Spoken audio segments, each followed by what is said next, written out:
wassalamu ala rasulillahil karimil amin nabiyyina Muhammadin wa ala alihi wa sahbihi ajma'in wa ba'd. Fa ya ahbaballahi wa ahbab rasulih sallallahu alaihi wasallam, usi nafsi wa iyyakum bi taqwallahi faqad fazal muttaqun fala tamutunna illa wa antum muslimun. Faqala ta'ala ya ayyuhalladzina amanu taqullaha haqqa tuqatih wa la tamutunna illa wa antum muslimun. Saudara-saudariku, alhamdulillah, bersyukur pada Allah Subhanahu wa taala mengawali jumpa kita di subuh kali ini waktu Indonesia bagian barat. Kembali diberikan kesempatan untuk melanjutkan kajian kita di Mira. Semoga apa yang telah kita pelajari diridhoi oleh Allah Subhanahu wa taala, apa yang akan kita pelajari dimudahkan oleh Allah Subhanahu wa taala, dan apa yang akan kita pelajari dimudahkan pemahaman dan juga diberikan keringanan untuk mengamalkannya. Kita juga bermohon pada Allah seperti biasa, semoga Allah Subhanahu wa taala senantiasa menguatkan jiwa dan lisan saudara-saudari kita yang berkehidupan sampai dengan saat ini namun belum beriman untuk bersyahadat sebelum wafat dan kembali kepada Allah. Dan semoga para pelaku maksiat diberikan kekuatan untuk mau bertobat dan memperbaiki jalan kehidupan sehingga melahirkan kualitas kehidupan yang lebih baik, hayatan thayyibah, dan kita semua diwafatkan dalam keadaan husnul khatimah. Amin ya rabbal alamin. Baiklah, kita akan mencoba melanjutkan sesi kajian kita dalam mukaddimah kedua di sesi pembahasan tentang ibadah. Dan ibadah ini bagian pokok yang kedua dari turunan pembahasan dalam dinul Islam dari 4 pokok utama. Yang pertama adalah akidah, telah kita tuntaskan. Yang kedua adalah ibadah. Yang ketiga muamalah, dan yang keempat adalah akhlak. Dan empatnya ini akan saling terkorelasi satu dengan yang lainnya. Inilah keistimewaan dalam Islam. Tidak ada satu ajarannya pun yang tidak terhubung. Dan menariknya, semua pokok-pokok ajaran ini itu semua memiliki fungsi dalam kehidupan. Bukan hanya kehidupan interaksi eksternal kita ya dengan lingkungan atau semesta, bahkan juga memberikan petunjuk kepada seluruh bagian tubuh kita bagaimana dikelola dan bersikap dalam kehidupan. Ada bimbingan untuk fisik, bimbingan untuk akal, pun demikian bimbingan untuk roh. Kita telah mendapatkan fondasinya, lebih daripada 60 video telah kita pelajari. Bagi yang baru bergabung, dipersilahkan untuk menyimak di YouTube-nya Mira ya, dengan logo seperti yang di belakang layar kita ini. Silahkan dicek di sana. Insya Allah Anda bisa menyimak dari awal sampai dengan akhir pembahasan, belajar secara bertahap, pelan-pelan, sehingga mendapatkan pemahaman yang utuh tentang apa yang kita uraikan. Kemudian setelah itu kita masuk kepada fikih ibadah yang kemarin telah kita tampilkan pembukanya, awal dari pembahasan mengapa kita mesti beribadah, apa filosofi di balik ibadah itu, tujuannya seperti apa, sampai juga kemudian kita dapatkan tentang pokok-pokok pembahasan di ibadah, baik itu tentang dalilnya, caranya, maknanya, sampai kepada hikmahnya.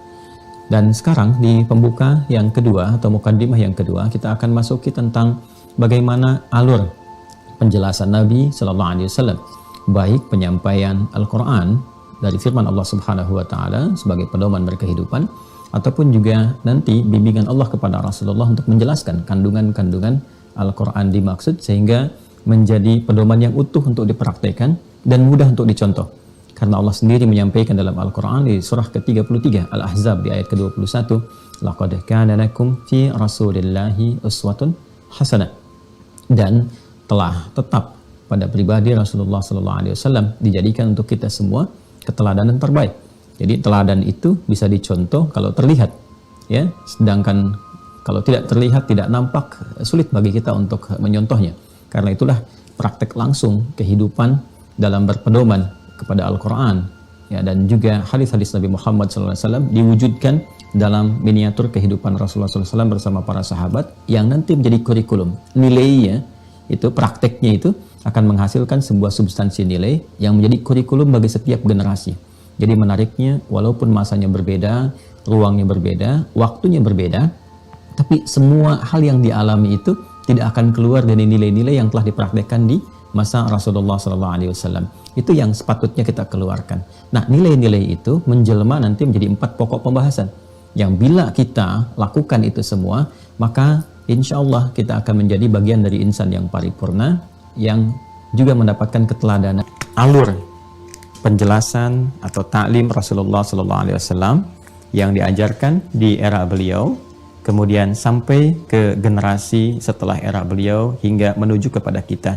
Seperti apa alurnya sehingga nanti memunculkan istilah-istilah yang familiar juga, viral juga sampai dengan kini, dan kita bisa memahami dengan baik istilah-istilah yang dimaksudkan, khususnya terkait dengan persoalan-persoalan sunnah, bid'ah, dan turunan-turunan lain yang membutuhkan perhatian utuh di dalamnya sehingga kita mengerti secara komprehensif.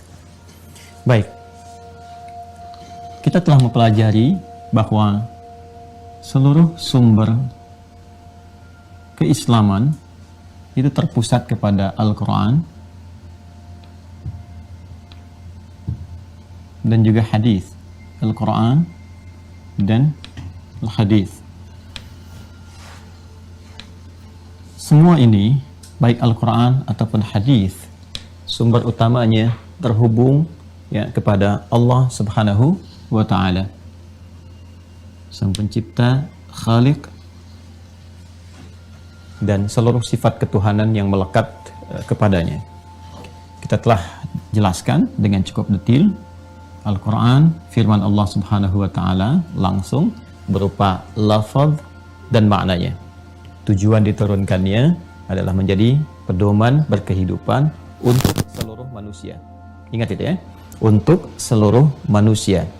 Jadi untuk membedakan dengan kitab-kitab sebelumnya, ada Injil, ada Taurat, ada Zabur, dan Suhuf pada nabi-nabi sebelumnya, maka sifat-sifat kitab sebelum Al-Quran itu sifatnya lokal saja, untuk kaumnya saja. Nabi Musa diberikan Taurat untuk kaumnya saja pada masa itu. Ya, kemudian di masa Nabi Daud ada Zabur untuk kaumnya. Walaupun genealogi umatnya Musa alaihissalam ke Nabi Daud, ke Nabi Sulaiman itu sama-sama punya garis keturunan, ya seperti misalnya yang kita sebut dengan Yahudi kini itu, atau nanti sebagiannya ada Bani Israel, ya nanti ada detil perbedaan antara Bani Israel dengan Yahudi secara diksi juga, dan akan berpengaruh kepada turunan genealogi juga ke bawahnya. Ya, kemudian sampai ke Nabi Isa pun itu genealoginya serupa garis turunannya. Ya, umat yang punya jalur genealogi ke atasnya serupa. Namun menariknya itu kan kitabnya berbeda-beda. Di masa Nabi Musa itu Taurat, masa Nabi Daud itu Zabur, masa Nabi Isa alaihissalam itu Injil. Karena lokal-lokalnya berbeda, ya setiap lokalnya. Ya, tapi Al-Quran ketika Allah kemudian menurunkan Al-Quran itu jelas. Diksinya ditunjukkan secara general, linnas, untuk seluruh manusia. Dan dahsyatnya, mengonfirmasi ajaran Nabi sebelumnya, merangkumnya dengan sempurna, dan kemudian memberikan jabaran komprehensif untuk pedoman manusia sampai akhir kehidupan. Itu dahsyatnya. Jadi Al-Quran mengonfirmasi dulu kitab sebelumnya, dan di kitab sebelumnya pun dikonfirmasi. Akan datangnya Nabi penutup, membawa risalah yang sempurna, dan seterusnya. Ya kan? Ya, saya baru melihat kemarin ada sekilas di YouTube itu, ya seorang rabi yang mengonfirmasi pada pimpinan rabi di Israel bahwa ketika dia meriset kembali jalur-jalur Taurat itu, ya jalur-jalur Taurat, dia menemukan bahwa benar disebutkan ada Nabi Muhammad, namanya Muhammad. Ya, hanya orang-orang Yahudi atau bahkan di Israel pada umumnya sekarang ini mereka menggunakan terjemahan ya dengan kata nama yang indah atau sungguh indah. Jadi bukan disebutkan dengan nama aslinya untuk memberikan penyamaran. Jadi memberikan kesan bahwa apa yang disampaikan oleh Al-Quran ya, yang mengonfirmasi kitab-kitab sebelumnya memang nyata adanya. Termasuk disebutkan juga dalam Injil, ya, dalam Taurat seperti pernah saya sampaikan, bahkan dikonfirmasi pada setiap nabi yang diutus dengan penjelasan Quran surah 3 Al-Imran itu di ayat ke-81. Nah, jelas jadi sebelum Al-Quran saya pernah contohkan, gitu kan? Taurat misalnya untuk Bani Israel saja. Quran surah ke-17 di ayat yang kedua. Wa ataina Musal kitabah. Dan kami berikan kepada Musa alaihissalam kitab, yaitu Taurat, gitu kan? Ya, wa ja'alnahu hudan li Bani Israel. Dan kami jadikan itu sebagai hudan, pedoman berkehidupan untuk siapa? Bani Israel. Demikian juga Injil Bani Israel, ya. Tapi Al-Quran surah ke-2 Al-Baqarah ayat 185. Syahrul Ramadan alladzi unzila fihi al-Quran. Di bulan Ramadan yang mulia itu, perhatikan ya, ini telah saya jelaskan detail saat saya membahas tentang simpul yang ketiga, kitab itu. Ya, saking istimewanya Al-Quran, kitab penutup, istimewa, setiap lafaz bahkan hurufnya istimewa, turunnya di malam yang istimewa, malam Al-Qadar, di hari yang istimewa, Jumat, gitu kan? Kemudian juga di bulan yang istimewa Ramadan untuk menunjukkan bahwa bimbingannya istimewa. Syahrul Ramadan alladzi unzila fihil Qur'an. Di bulan Ramadan yang istimewa yang diperintahkan kita puasa itu diturunkanlah Al-Qur'an. Hudan linnas. Fungsinya adalah pedoman berkehidupan untuk seluruh manusia. Pedoman hidup manusia.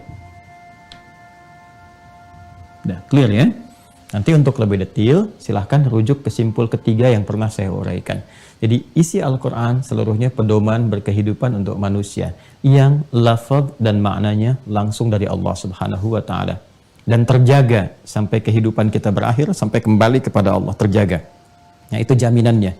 Karena itu satu-satunya kitab yang disampaikan dari risalah samawiyah. Ya, risalah samawiyah artinya betul-betul diutus seorang rasul yang dibuktikan oleh sejarah, yang terjaga sampai kini hanya Al-Quran. Ya, baik dari lafaz sampai dengan maknanya. Sampai sekarang pun yang kita baca tidak ada perubahan. Kalau kita cari sampai dengan ditelusuri ke masa Rasulullah sallallahu alaihi wasallam. Karena itu bahkan dalam hafalan Al-Quran pun, bahkan dalam bacaan Quran pun kita masih punya sanad. Ya, sanad qiraah namanya, dan bisa ditelusuri. Si fulan mengaji dari si fulan sampai ke Rasulullah sallallahu alaihi wasallam, dan Rasulullah menerima dari malaikat Jibril, ya, dan diperintahkan oleh Allah Subhanahu wa Ta'ala. Itu keunggulannya. Ini yang dimaksudkan Quran surah ke-15 Al-Hijr di ayat yang ke-9. Inna nahnu nazzalna dzikra wa inna lahu lahafizun. Dan sungguh dengan keagunganku, kata Allah, baiknya kami menjadikan Al-Quran itu sebagai pengingat bahwa itu istimewa, bahwa itu pedoman hidup untuk seluruh manusia, ya kan? Bahwa di sini ada tuntunan-tuntunan berkehidupan, dan kata Allah dengan keagunganku dijaga Al-Quran itu sampai kapanpun. Ini ya, ini yang menjadikan kita itu seharusnya yakin dengan kebenaran Islam. Cukuplah dengan kita mendapati Al-Quran itu harusnya yakin ya dengan kebenaran Islam. Silahkan komparasikan. Ini untuk kita ya, insan beriman, untuk umat Islam. Anda silahkan komparasikan dengan kitab apapun di muka bumi yang sekarang ada. Tidak akan Anda temukan satu-satunya ya kitab, bacaan, pedoman, petunjuk berkehidupan yang punya sifat-sifat seperti Al-Quran. Gak akan ditemukan. Gak akan ditemukan. Yang mudah dihafalkan, yang terjaga, tidak pernah mengalami perubahan ejaan dan sebagainya sampai dengan kini. Silahkan. Nah, artinya apa? Artinya itu di luar kekuatan manusia. Ya, kalau dia rekayasa atau buatan manusia, pasti punya sifat-sifat manusia. Ya, sifat-sifat kemanusiaan itu cepat mendatangkan kebosanan. Kalau dibaca sekali mungkin masih bisa, 2 kali, 3 kali orang bisa bosan, bisa dia tinggalkan. Ya, yang kedua, dari segi struktur kebahasaan, gramatikal nggak bisa bertahan lama, butuh adaptasi penyesuaian. Boleh jadi di Indonesia pakai bahasa Indonesia, di Inggris pakai bahasa Inggris, di Jepang pakai bahasa Jepang, karena butuh penyesuaian ya dengan tipikal manusianya. Nah, itu artinya karya manusia. Anda kan kalau mau baca karya orang Arab, pengen baca terjemahan, ya. La tahzan misalnya bahasa Arab, pengen dibaca pakai bahasa Indonesia, diterjemahkan. Artinya butuh penyesuaian. Tapi ini tidak. Al-Quran tetap utuh dengan bahasanya. Adapun terjemahan, itu tidak disebut dengan Al-Quran. Itu terjemah namanya. Tafsir ya tafsir. Tapi ini sempurna gitu. Ya. Dan dahsyatnya, ini bisa dihafalkan oleh setiap kalangan. Dan ini melampaui segala apapun yang pernah dibuat oleh manusia. Karena memang bukan makhluk. Dan tidak ada sifat-sifat makhluk di dalamnya. Jelas ya? Jadi kalau dengan ciri seperti ini, belum menjadikan kita yakin akan kebenaran Islam, lalu harus ditampakkan seperti apa? Ini baru dari kitabnya saja. Jelas ya? Nah, ini untuk menambah keyakinan kita umat Islam bahwa Islam itu hak. Ya, Islam itu agama yang ditetapkan oleh Allah. Inna dina indallahil Islam. Quran surah 3 ayat 19. Ya, kemudian juga waraditu lakumul Islam madinah, dan Allah meridai Islam sebagai din untuk kita semua. Quran surah ke-5 ayat ke-3. Nah, jadi ini lafaz dan maknanya dari Allah. Kemudian juga ada yang maknanya Allah kemudian wahyukan kepada Rasulullah, tapi lafadznya diterangkan oleh Nabi. Ya, dibimbing oleh Allah dengan makna, lafadznya disampaikan oleh Nabi.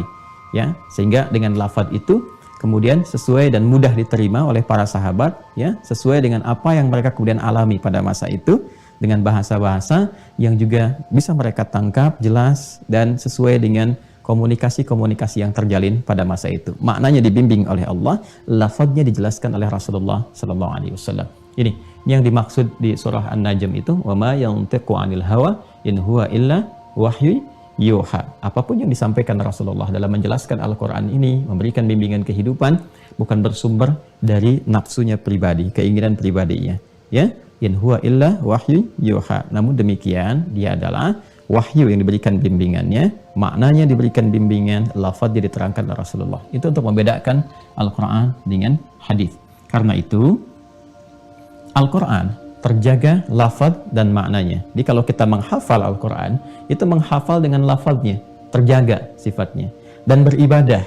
Jadi ada pahala, setiap lafadznya ada pahala. Ingat itu ya.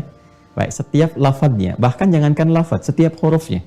Jadi kalau kita misalnya kembali kepada hadis riwayat Al-Imam At-Tirmidzi, ya. At-Tirmidzi ini nama aslinya Muhammad. Lahir dan tumbuh di Tirmidz, maka dikenal dengan At-Tirmidzi. Ya. Nah itu disampaikan hadis kemudian kepada kita, indah sekali bunyinya. Man qara'a harfan min kitabillahi. Siapa yang membaca satu huruf saja dari kitab Allah, satu huruf ya, bukan satu ayat nih, bukan satu kalimat, satu huruf. Falahu asyru hasanat, maka padanannya 10 kebaikan. Setiap satu hurufnya 10. Ya, bima ma'na walam aqul alif lam mim harfun. Dan tidaklah kata Nabi sallallahu alaihi wasallam aku katakan alif lam mim satu huruf, walakin alifun harfun, lamun harfun, mimun harfun. Alif satu huruf, lam satu huruf, mim satu huruf. Walikulli harfin asyru hasanat. Setiap hurufnya 10 kebaikan. Jadi, Anda bisa bayangkan ya, bagaimana besarnya pahala Al-Quran ini, dan itu sebuah support, seperti pernah saya uraikan saat membahas simpul ketiga, supaya support untuk bisa memberikan motivasi kepada kita menggali ini maknanya. Jadi saking pentingnya maknanya sebagai pedoman hidup, itu bacanya saja diberikan support pahala yang sangat luar biasa. Tapi yang ingin saya katakan adalah, karena lafadznya juga bersumber dari Allah, bukan hanya maknanya, maka membaca lafadznya saja itu sudah ibadah. Ya. Membaca lafaznya saja itu sudah ibadah. Jelas ya? Jadi dari segi lafaz, apalagi kalau Anda hafalkan misalnya kan, dan seterusnya. Jadi kalau kita ingin berdalil dengan Al-Quran, maka ini harus mencakup dua hal, lafaz dan makna. Ya kan? Lafaz dan makna. Lafaz dan makna. Lafaz nanti diketahui lewat ilmu qiraat, yang turunannya nanti ada tajwid dan seterusnya. Ini makna diketahui lewat tafsir. Masya Allah, semua disiplin ilmunya ada. Dan dahsyatnya, di qiraat ada sanadnya, di tafsir ada sanadnya. Ini luar biasa ini. Ya, jadi semuanya tuh nggak ada putusnya gitu, semua tersambung. Kita tuh punya satu keunikan sekaligus menjadi keistimewaan yang tidak ditemukan dimanapun. Setiap cabang ilmu kita tuh punya silsilah riwayat sampai ke atas, sampai sumber utamanya. Di qiraat ada yang kita bacakan umumnya di Indonesia hafaz, ya hafaz dari Asim terus ke atasnya lagi sambung lagi ke Rasulullah. Di tafsir juga banyak, nanti rata-rata nyambungnya kayak Ibnu Katsir terus ngutip ke Imam Mujahid, Mujahid ke siapa lagi, Ibnu Abbas radhiyallahu taala anhuma. Ibnu Abbas dari siapa, nanti ke Rasulullah. Ya, ini dia lafaz dan maknanya.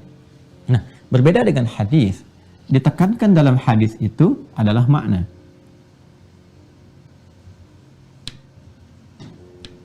Ya. Dan tidak ada satu kewajiban atau penekanan untuk menghafal lafaz. Ingat itu ya. Karena yang ditekankan dalam hadis itu penjelasan dari Al-Quran. Jadi bisa diungkapkan dengan lafaz yang memudahkan, yang berkesesuaian dengan siapapun yang menyimaknya. Jadi boleh jadi ketika Nabi menerangkan misalnya tentang satu ayat, datang si fulan, disampaikan dengan bahasa si fulan yang mudah untuk dimengerti. Ya, kasus yang sama terjadi di tempat lain misalnya si fulan, Nabi sampaikan lagi. Atau sahabat yang telah menerima ini mengonfirmasi kembali dengan bahasa dia, ya kan? Kepada teman yang lainnya, gini loh Nabi mengajarkan kepada saya. Jelas ya? Kenapa? Karena tidak ada kewajiban untuk menghafalkan lafaz dari Nabi. Karena isi dari hadis ini penjelasan Al-Quran sesuai dengan bahasa komunikatif Nabi kepada sahabat yang menerimanya. Jelas ya? Itu untuk membedakan secara tekstual ya, dan secara naratif antara hadis dan Al-Quran. Keduanya memiliki fungsi pedoman hidup manusia. Di sini sumber asal, ini juga sumber asal, fungsinya sebagai penjelas ya, atau tafsir dari Al-Quran. Perbedaan spesifiknya ini tadi, ini lafaz dan maknanya langsung dari Allah sehingga lafaznya terjaga dengan maknanya, sedangkan ini maknanya ya diwahyukan oleh Allah Subhanahu wa taala, lafaznya dari Nabi. Karena lafaznya dari Nabi dan sifatnya komunikatif dengan penerimanya, maka tidak ada kewajiban untuk menghafalkan lafaznya. Ya, yang penting kalau kita tahu maknanya, arahnya, isinya hadis itu dan diketahui benar, sahih, ya bisa kita lihat secara spesifik sesuai dengan dasar ilmunya, itu sudah dianggap cukup dan benar. Karena itu hadis itu boleh diriwayatkan dengan makna.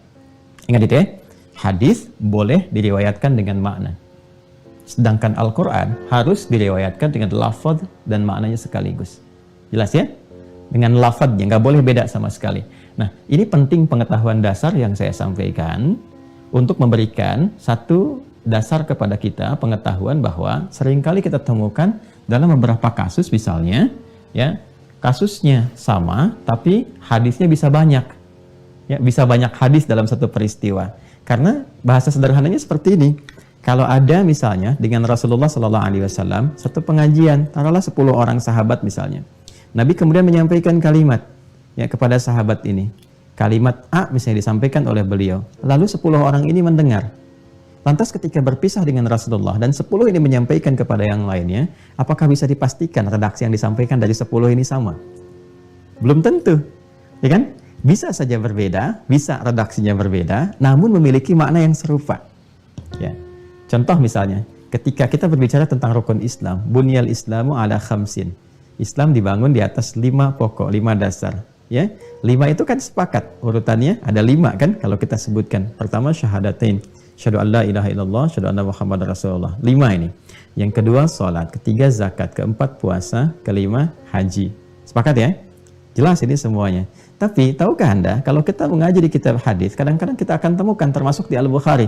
Ada yang meriwayatkan 1 syahadatain, syahadah, 2 salat, 3 zakat, keempatnya haji, kelima puasa.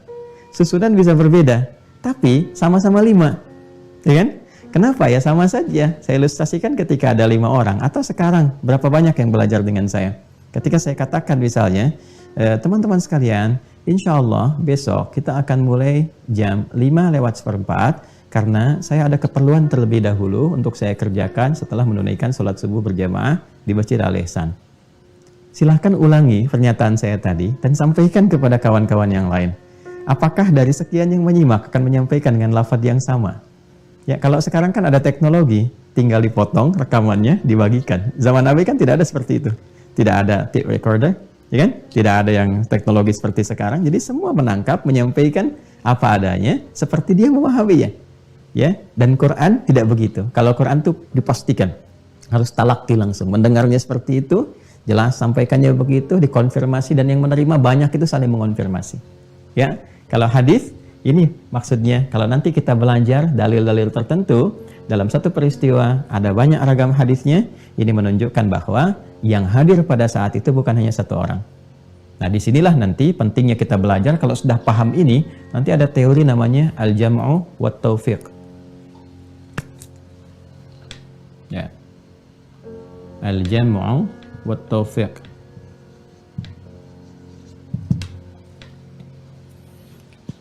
Mengumpulkan dari sekian banyak hadis itu dan mengambil petunjuk mana yang dimaksudkan.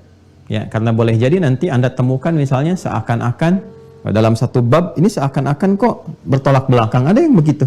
Ya, nanti dalam praktek misalnya tentang fikih salat, ketika akan sujud itu ini yang paling populer sering saya sampaikan, ada yang dengan telapak tangan, ada yang dengan lutut.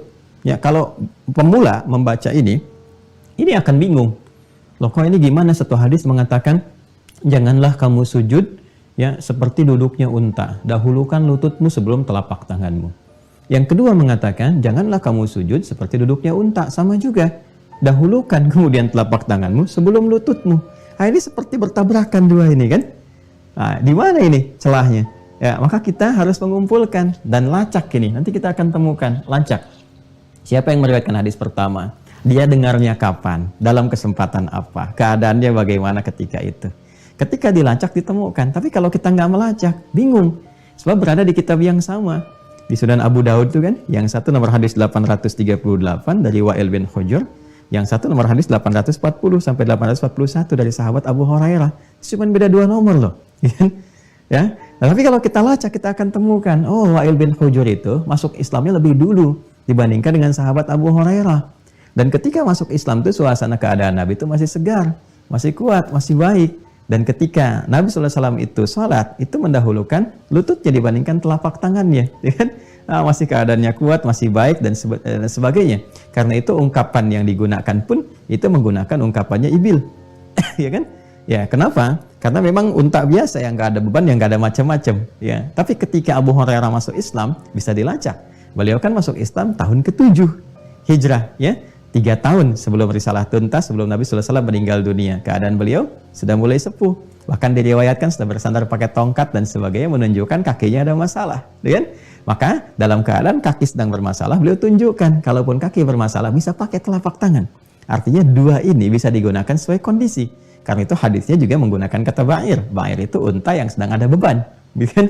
Nah ini hal-hal seperti ini, kalau kita nggak pelajari sampai detil begini, ya itu berpotensi melahirkan keliru faham. Bahkan tidak sedikit orang awam tuh berselisih hanya gara-gara itu. Ya, jadi ketika yang satu belajar menggunakan telapak tangan, satu menggunakan lutut, tidak ketemu dan mempelajari seperti ini, ya dasar pengetahuannya, maka berpotensi nanti akan mengklaim bahwa ini yang benar, ini keliru atau sebaliknya. Nah ini yang coba kita tarik benangnya dengan pengetahuan yang jelas, ya. Sehingga ketika mengetahui dasar pengetahuannya, kita akan bijak melihat dan bisa bersikap dengan baik, ya. Nah ini yang saya maksudkan.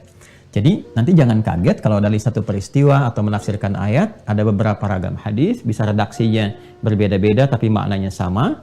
Ada yang kelihatan seperti berbeda tapi sebetulnya ada hikmah di dalamnya dan sama-sama menunjuk pada kemudahan dalam beribadah. Jelas ya? Baik. Nah, baik dalam Al-Quran ataupun dalam penjelasannya di hadis-hadis Nabi Muhammad SAW terkait dengan pedoman hidup manusia, maka satu di antara 4 cabang pedoman hidup ini pun dijelaskan secara utuh. Ya, satu di antara 4 ini yang porsinya kita bahas sekarang, yaitu dalam konteks ibadah. Jadi kalau kita ingin membuat satu skema ke sini, menurunkan dulu pedoman hidup manusia itu diturunkan ke sini. Nah, ada kan yang terkait dengan aspek akidah, kan? Satu, yang pokoknya. Kemudian ke sini ibadah, ya. Dan selalu panahnya itu 2 sisi, karena memiliki korelasi. Inilah dahsyatnya dalam Islam itu semua saling terhubung. Nanti ini ke sini jadi muamalah. Ya. Ini luar biasa, ini dahsyat sekali. Jadi tidak ada satupun dalam ibadah kita itu yang tidak berdampak kepada aspek muamalah. Selalu ada. Ya, selalu terbawa. Jadi hasil dari ibadah itu bisa dirasakan ya dalam praktek kehidupan kita, dalam berinteraksi dengan lingkungan, bisa dengan manusia. Ingat ya, bukan dengan hablum minan nas saja. Kalau nas saja dengan manusia. Hablum minal makhlukat, dengan semua makhluk. Karena Islam itu mengatur interaksi kita baik dengan Khalik, dengan Allah Subhanahu wa taala dalam konteks ibadah, dan pancaran rahmat dari ibadah itu ya diberikan kepada kita untuk berinteraksi muamalah dengan makhlukat, semua makhluk. Karena itu kita punya nanti interaksi dengan manusia, punya pedoman interaksi dengan hewan, dengan tumbuhan, dengan semesta dan sebagainya. Di Islam itu komplit sekali ini. Dan hiasannya nanti adalah akhlak. Ini yang indahnya. Nah, di sini nanti ada akhlak.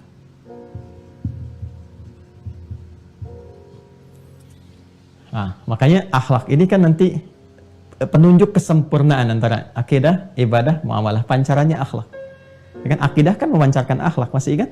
Ya ayyuhalladzina amanu, hai orang-orang yang beriman, ya kan? La yasraq qaumin qaum, jangan saling mencela. Bukankah tidak mencela itu bagian dari akhlak? Iman kan pancarannya? Ya ayyuhalladzina amanu, hai orang-orang beriman, itu kan? Terusnya apa terusannya? La yaghtab ba'dukum ba'dha, jangan bikin hoax. Pancarannya akhlak. Ya kan? Nah, ini gambaran ibadah juga sama, nanti muamalah serupa.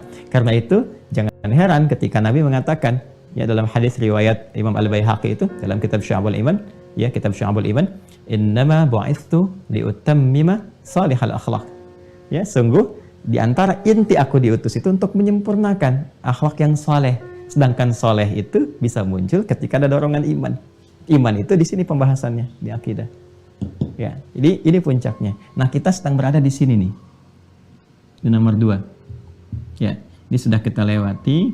Nanti ini insya Allah kita akan sampai kalau Allah mengizinkan, dan puncaknya di sini semoga kita dapat sempurnakan. Ya. Nah ini kembali ke sini, jelas ya? Nah, jadi aspek yang kedua yang kita bahas, sumbernya, referensi dasarnya, pedoman dalam berkehidupan, dalam rangka menunaikan ibadah, tetap akan kedua ini. Ya, baik dari Al-Quran, dari hadis-hadis Nabi Sallallahu Alaihi Wasallam. Referensi, tuh, sumber pokoknya. Oke, dan keduanya ini dijelaskan oleh Rasulullah Sallallahu Alaihi Wasallam. Sallallahu Alaihi Wasallam. Ya, ini singkatan ya, Sallallahu Alaihi Wasallam. Jelas? Baik. Kalau sudah dipahami, nah sekarang sebelum saya turunkan bagaimana Nabi kemudian menjelaskan kepada generasinya, ini kan Nabi Sallallahu Alaihi Wasallam menjelaskan, ya, di era beliau. Di era beliau, saya turunkan dulu ya ke sini ya. Nah ini yang menerima dari Rasulullah SAW. Nanti ada sahabat. Ya. Ini sudah saya terangkan kemarin, bahkan di 2 pertemuan yang lalu, jadi tidak perlu saya detailkan lagi. Kemudian nanti sahabat meneruskan kepada tabi'in. Ya. Nah, tabi'in nanti melanjutkan kepada generasi selanjutnya. Saya kasih titik sampai ke kita saat ini. Dan seterusnya. Ya. Generasi selanjutnya. Dan nanti dari sahabat ke tabi'in, tabi'ut tabi'in, atba' terus sampai ke kita, ya. Tabi'in yang mengikut ke sini. Nanti saya terangkan ketika kita terangkan jalur ini, ya kita akan menjelaskannya. Dan ini yang saya maksudkan adalah sampai dengan ke kita di sini dan entah berapa generasi di titik-titik ini yang telah kita lalui, kurang lebih 15 abad, itu Masya Allah bisa diverifikasi dan ditemukan otentisitas referensi pokoknya serupa. Dan jalurnya ditemukan sama. Bukti gampangnya, bagaimana kita bisa mendapatkan Al-Quran, mushaf ini, ya kan? Yang isinya sama semua, persis serupa. Kalau tidak melewati jalur-jalur ini, nggak mungkin sampai ke kita. Artinya kan ada masa-masa yang kita lalui. Dan ini mengonfirmasi bahwa apa yang kita dapatkan benar bersumber dari sumber pokoknya. Ya Rasulullah Sallallahu Alaihi Wasallam. Ini yang dinamakan dengan sanad itu. Ya, sanad. Jadi terjaganya dinul Islam itu salah satunya dengan hikmah Allah Subhanahu wa taala menjadikan seluruh pedoman beragama dalam Islam itu dengan bersanad, memiliki sanad, ya. Jadi transmisi keilmuan yang bisa dicek, divalidasi otentisitasnya, kebenarannya, ya, sehingga semua bisa dipastikan bersumber dari sumber yang nyata dan kualifikasinya ketat sekali. Ya, nanti ada dari orang-orang bermasalah sedikit saja bisa berkurang kualitas, bisa berpengaruh kepada informasi yang diterima. Nah, sekarang sebelum kita berbicara tentang sanad ini, dan di sini nanti akan terhubung banyak hal sebagai referensi kepada kita untuk mengetahui keragaman dan keindahan bagaimana ilmu itu disampaikan, saya akan mencoba untuk menerangkan dulu tentang ragam bentuk penjelasan Rasulullah SAW terkait dengan pedoman berkehidupan bagi seluruh umat manusia dalam konteks ibadah ini, yaitu menerangkan tentang ini, ragam penjelasan baik dari Al-Quran ataupun hadis, ya, ada berapa ragam utamanya, ragam pokoknya yang kita terima sampai saat ini untuk menjadi dasar kita dalam beribadah. Secara cepat dan singkat, seluruh penjelasan Rasulullah SAW yang menjelaskan kandungan Al-Quran dan dalam hadis-hadis beliau yang diterangkan kepada para sahabat dan sampai kepada kita, umumnya nanti akan terbagi kepada 2 bagian. Perhatikan baik-baik ya. 1, ada yang disampaikan oleh beliau Sallallahu Alaihi Wasallam berdasar petunjuk Al-Quran yang sifatnya hanya 1 cara saja dan mutlak, tidak ada ragamnya. Mutlak, tidak ada ragamnya. Hanya 1 saja, tidak ada alternatif. Ya, jadi dalam konteks kita menunaikan ibadah, disebutkan 1 cara saja, baik nanti dalam lafadznya misalnya, kan? Atau dalam gerakannya, dan mutlak tidak ada alternatif yang lain-lainnya. Saya beri contoh. Saat kita menunaikan sholat, teman-teman sekalian, sholat, ya, kemudian kita mengucapkan dengan lafaz, kan, bertakbir itu, kita bertakbir, lisan mengucapkan Allahu Akbar. Jelas. Nah, kalimat Allahu Akbar yang didasarkan kepada petunjuk Rasulullah SAW dalam membuka sholat itu semua ragam. Kalau kita cari dalam hadis-hadis yang menjelaskan dari Nabi SAW, itu semua hanya menggunakan satu lafaz saja, satu cara saja, Allahu Akbar, nggak ada yang lain. Sekalipun Allah memiliki banyak nama-nama yang mulia, sifat-sifat yang mulia yang dikenal dengan Al-Asma'ul Husna, tapi sampai sekarang kita tidak dapati misalnya orang sholat menggunakan pilihan selain Allahu Akbar. Misal Allahur Rahman, Allahur Rahim, Allahul Malik, Allahul Quddus, tidak. Jadi begitu kemudian tangannya diangkat, kemudian lisannya mulai mengeluarkan suara, ya kan? Dengan bertakbir, dengan mengucapkan Allahu Akbar, satu saja. Jelas ya? Ini satu contoh. Nanti banyak contoh yang lain, ya, yang kita bisa hadirkan. Nah, bila kita temukan dalam tuntunan ibadah itu hanya ada satu cara saja dan tidak ada alternatif yang lainnya, ini menunjukkan bahwa seluruh umat Islam yang diminta menunaikan ibadah ini, dia bisa melakukannya dengan satu cara itu. Jelas ya? Karena dipandang mampu melakukannya dengan satu cara itu. Jelas? Baik. Yang kedua, ada yang sifatnya beragam.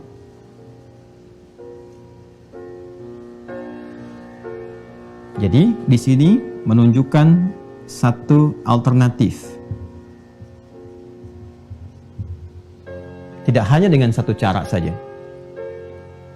Ada yang bersifat bacaan misalnya, atau juga ada yang terkait dengan gerakan misalnya.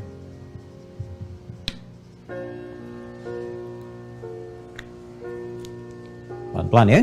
Ada yang sifatnya bacaan, ada yang sifatnya apa? Gerakan. Contoh yang bacaan. Bacaan riwayat Al-Quran yang sampai kepada kita itu bukan dengan satu bacaan, satu cara.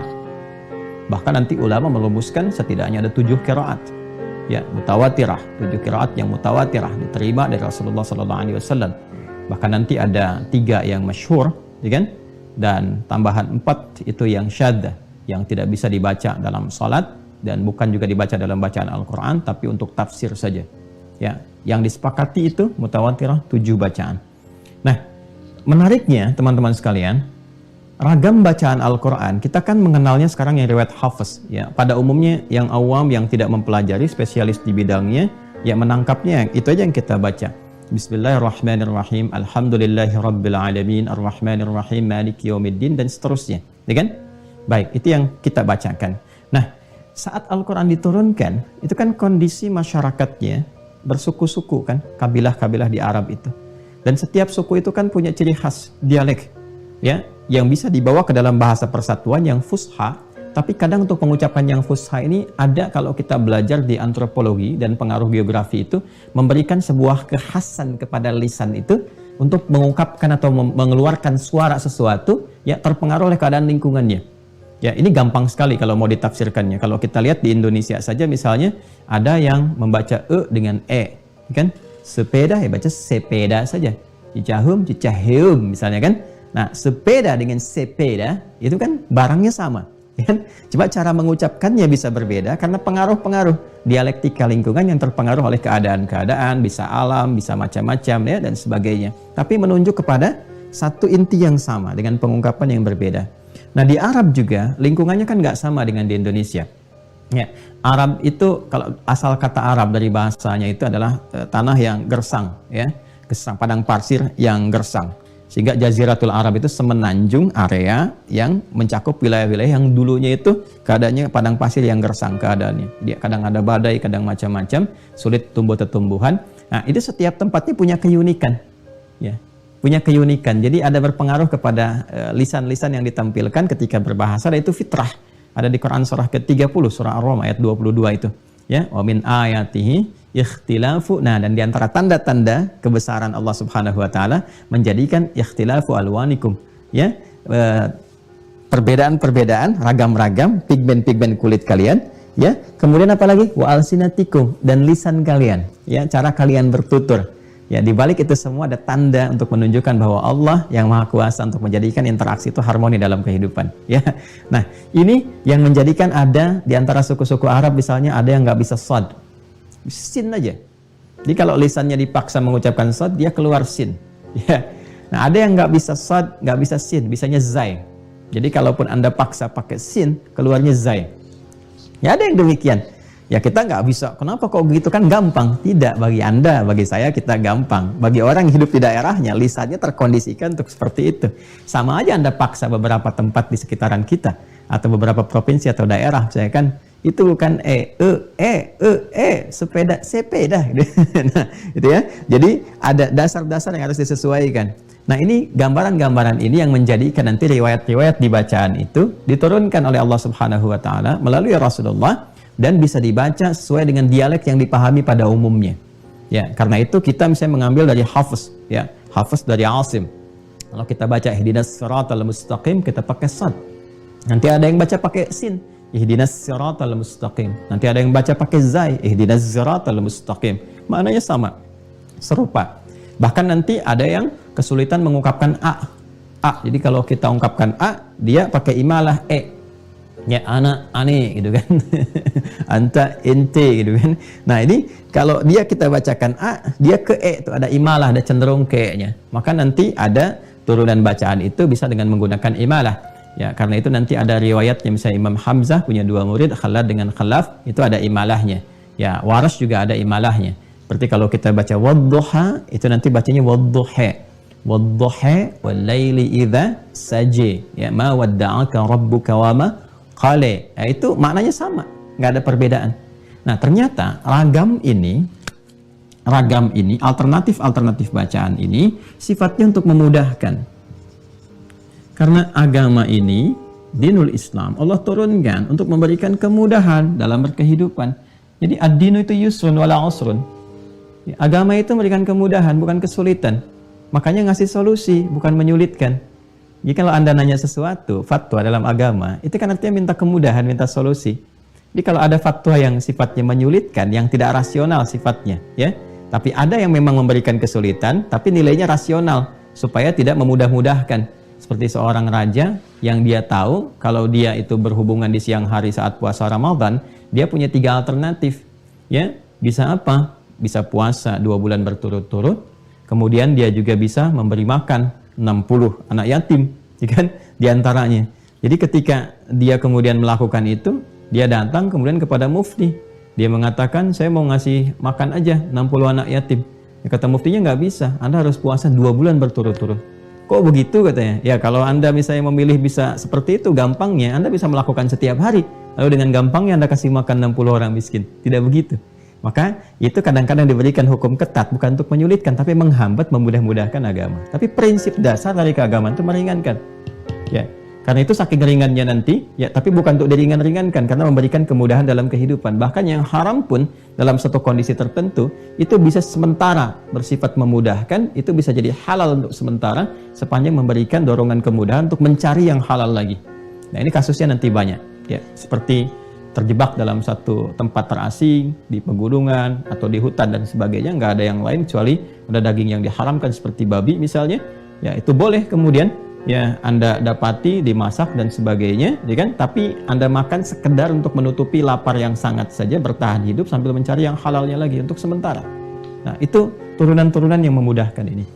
Jadi saya mau katakan sekali lagi, Anda akan temukan ragam-ragam alternatif seperti di bacaan, yang sifatnya satu bisa memudahkan, yang kedua karena hikmah tertentu.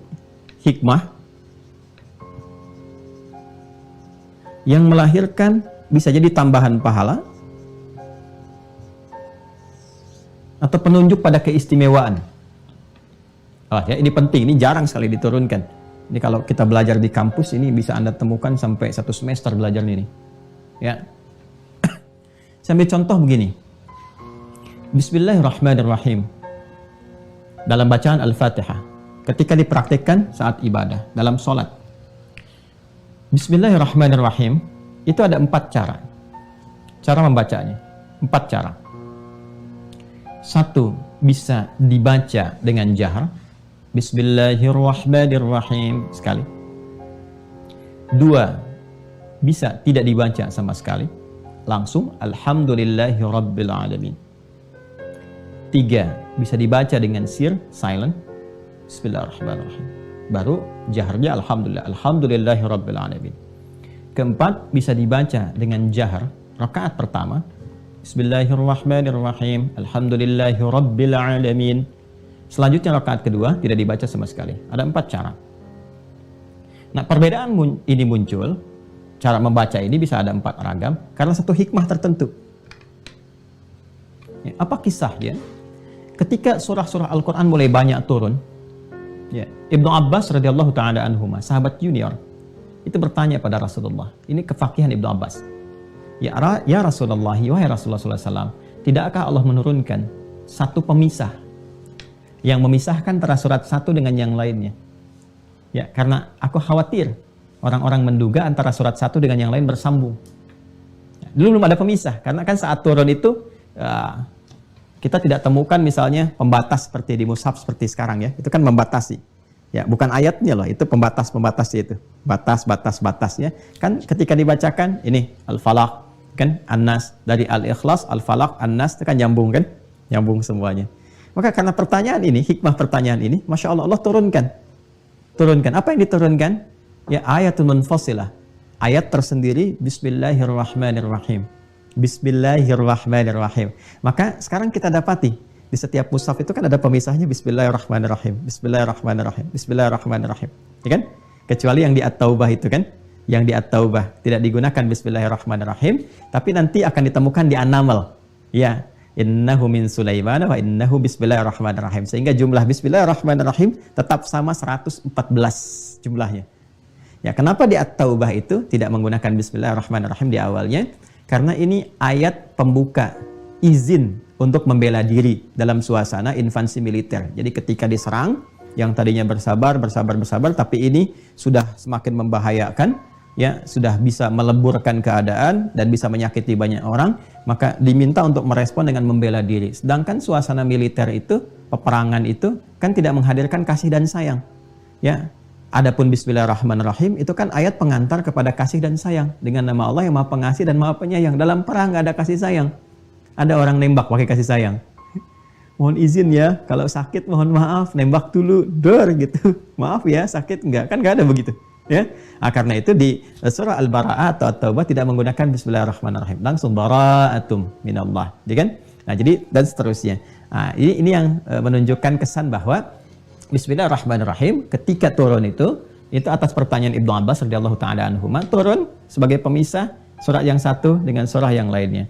Nah, ketika turun Bismillahirrahmanirrahim itu, apa respon Rasulullah ketika membaca Al-Fatihah?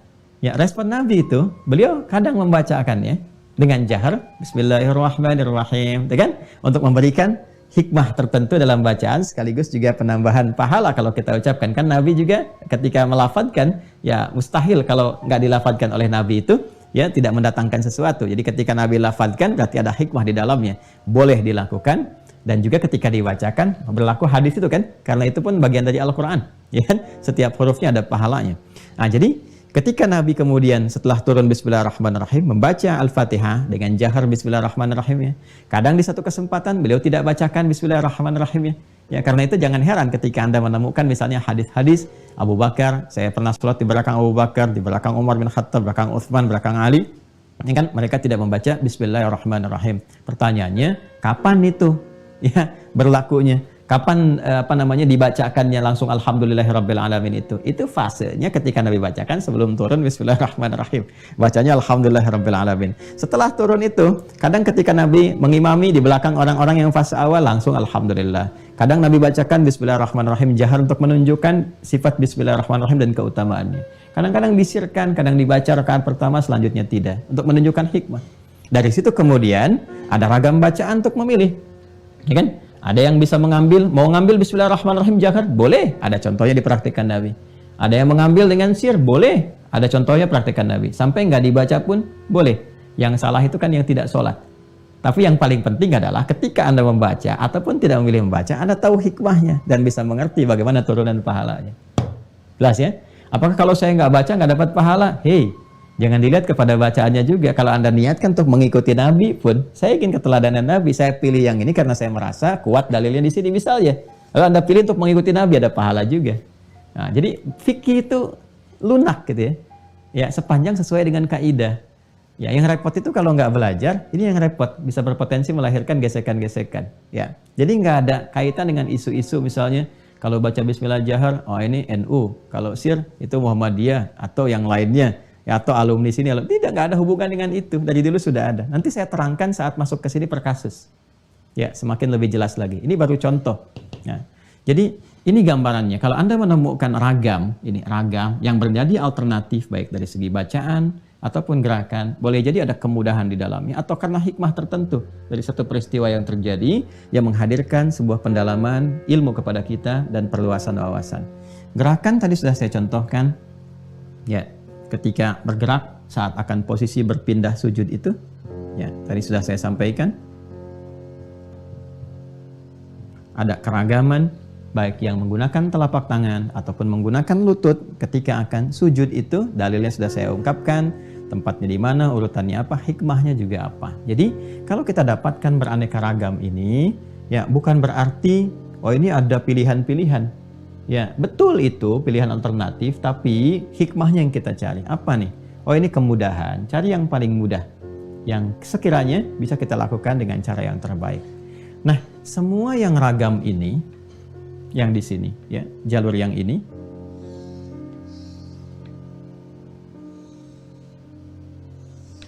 ya, ini pendekatan yang di atas yang tadi saya tunjukkan, al-jam' wa taufik. Semua ragam yang ini, jalur yang ini, teman-teman sekalian, ketika sampai kepada kita, termasuk juga nanti dengan yang ini, ya, dengan yang satu ini, ketika sampai kepada kita, itu ada beberapa bentuk. Satu, bentuk pertama, disampaikan dengan dalil penjelasan, plus contoh. Jadi, Nabi menjelaskan, kalau sudah bicara dalil, kan ke sini kan? Ini, referensi pokok, Al-Quran dengan hadis. Jadi kalau kita bicara dalil, itu sumber hukum. Ini Al-Quran dengan hadis. Jelas ya? Nah, jadi ketika nanti Nabi SAW menjelaskan kepada kita, misalnya ada perintah ibadah nih. Perintah itu kalau diperintahkan kepada Nabi, maka sumbernya dari Allah langsung. Ya, kita ambil langsung saya lewat Al-Quran. Kita ambil contoh ke sini, sholat. Saya diperintahkan ya, turunan ke sini. Misalnya sholat. Baik, Quran surah kedua misalnya, ayat ke-43. Ini kan bentuk perintah pertama. Katanya bentuk perintah. Salat wa aqimus salata, dan dirikanlah kalian salat, kan? Wa atuz zakata warka'u ma'ar raki'in. Baik ya. Ini bentuk perintah pertama. Kalau yang Al-Baqarah ayat 3 kan bentuknya fi'il mudhari. Itu penanda ciri keimanan. Alladzina yu'minuna bil ghaib wa yuqimunas shalah. Tapi bentuk fi'il amr pertama di Al-Quran Al-Baqarah ayat 43. Kalau spesifik kepada Rasulullah dengan penjabaran, penalaran, dan penerapan hukum fikih, itu yang kemarin saya sampaikan, Quran surah ke-29 Al-Ankabut ayat 45. Utlu ma uhya ilaika minal kitab wa aqimis shalah. Yang ini bentuk tunggal, yang ini bentuk jamak. Secara singkatnya diperintahkan sholat. Jadi kalau misalnya kita ingin tanyakan tentang ibadah, ini ada ibadah nih. Ya, perhatikan, ini kaidah yang paling dasar. Ibadah. Maka yang pertama kali harus dicari adalah ada nggak perintahnya, dalilnya nih. Ingat ya? Jadi kalau terkait ibadah itu, yang dicari perintahnya. Dalilnya apa? Dalil perintahnya. Bukan larangan. Awas, hati-hati, bukan larangan. Yang dicari perintahnya kalau terkait ibadah. Misalnya sekarang sholat nih. Cari perintahnya, ada nggak dalam Al-Quran? Karena ibadah itu diikat dengan perintah. Jelas ya? Dunia diikat dengan larangan. Jangan salah menyimpulkan ya, ini kaidah dasarnya. Jadi kalau Anda mau mencari yang terlarang dalam ibadah, mungkin tidak ditemukan. Contoh misalnya, boleh nggak saya sholat subuh 3 rakaat? Kita katakan, nggak boleh. Terus Anda katakan, kan nggak ada larangannya. Coba Anda cari di Al-Quran, ada nggak larangan sholat subuh 3 rakaat? Di hadis larangan 3 rakaat, nggak ditemukan. Ya, memang ibadah itu yang dicari bukan larangan, perintahnya. Perintahnya 2, gitu aja. Ya kan? Kalau perintah 2 berarti terlarang untuk mengerjakan selain 2, kan selesai. Nah, jadi semua yang terkait dengan ibadah itu yang dicari apa? Itu adalah perintahnya. Jelas ya? Sebaliknya, dunia yang dicari larangannya. Jadi semua yang terkait dengan dunia itu larangan, bukan perintahnya. Jelas ya?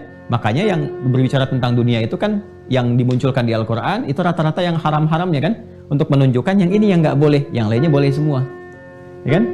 Hurrimat 'alaikumul maitatu wad-damu, dengan Al-Maidah ayat yang ketiga itu, ya, diharamkan bagi kalian itu kan bangkai, darah, ini itu yang haram, selain itu boleh semua. Maka berapa banyak yang boleh, ya kan? Nah, maka jangan tanyakan kebolehan dalil minum jus buah naga misalnya. Ya nggak usah dicari perintahnya, kalau nggak ada larangannya ya minum, ya kan? Ya alpukat ya silahkan makan. Ya karena urusan dunia itu yang dicari apa? Larangannya, bukan perintahnya. Nah larangan itu nanti biasanya erat kaitannya dengan sikap kita. Sikap kita terhadap benda-benda yang kita gunakan untuk beraktivitas itu. Makanya hukum itu terkait dengan perbuatan. Ya, hukum terkait dengan perbuatan. Kecuali nanti ada benda-benda tertentu yang secara spesifik diharamkan. Ya, karena hikmah tertentu. Kembali ke sini. Nah kita ambil perintahnya sholat. Sudah ada perintah nih. Nah, ketika diperintahkan sholat ini, dalil sudah ditemukan, kita ambil contoh.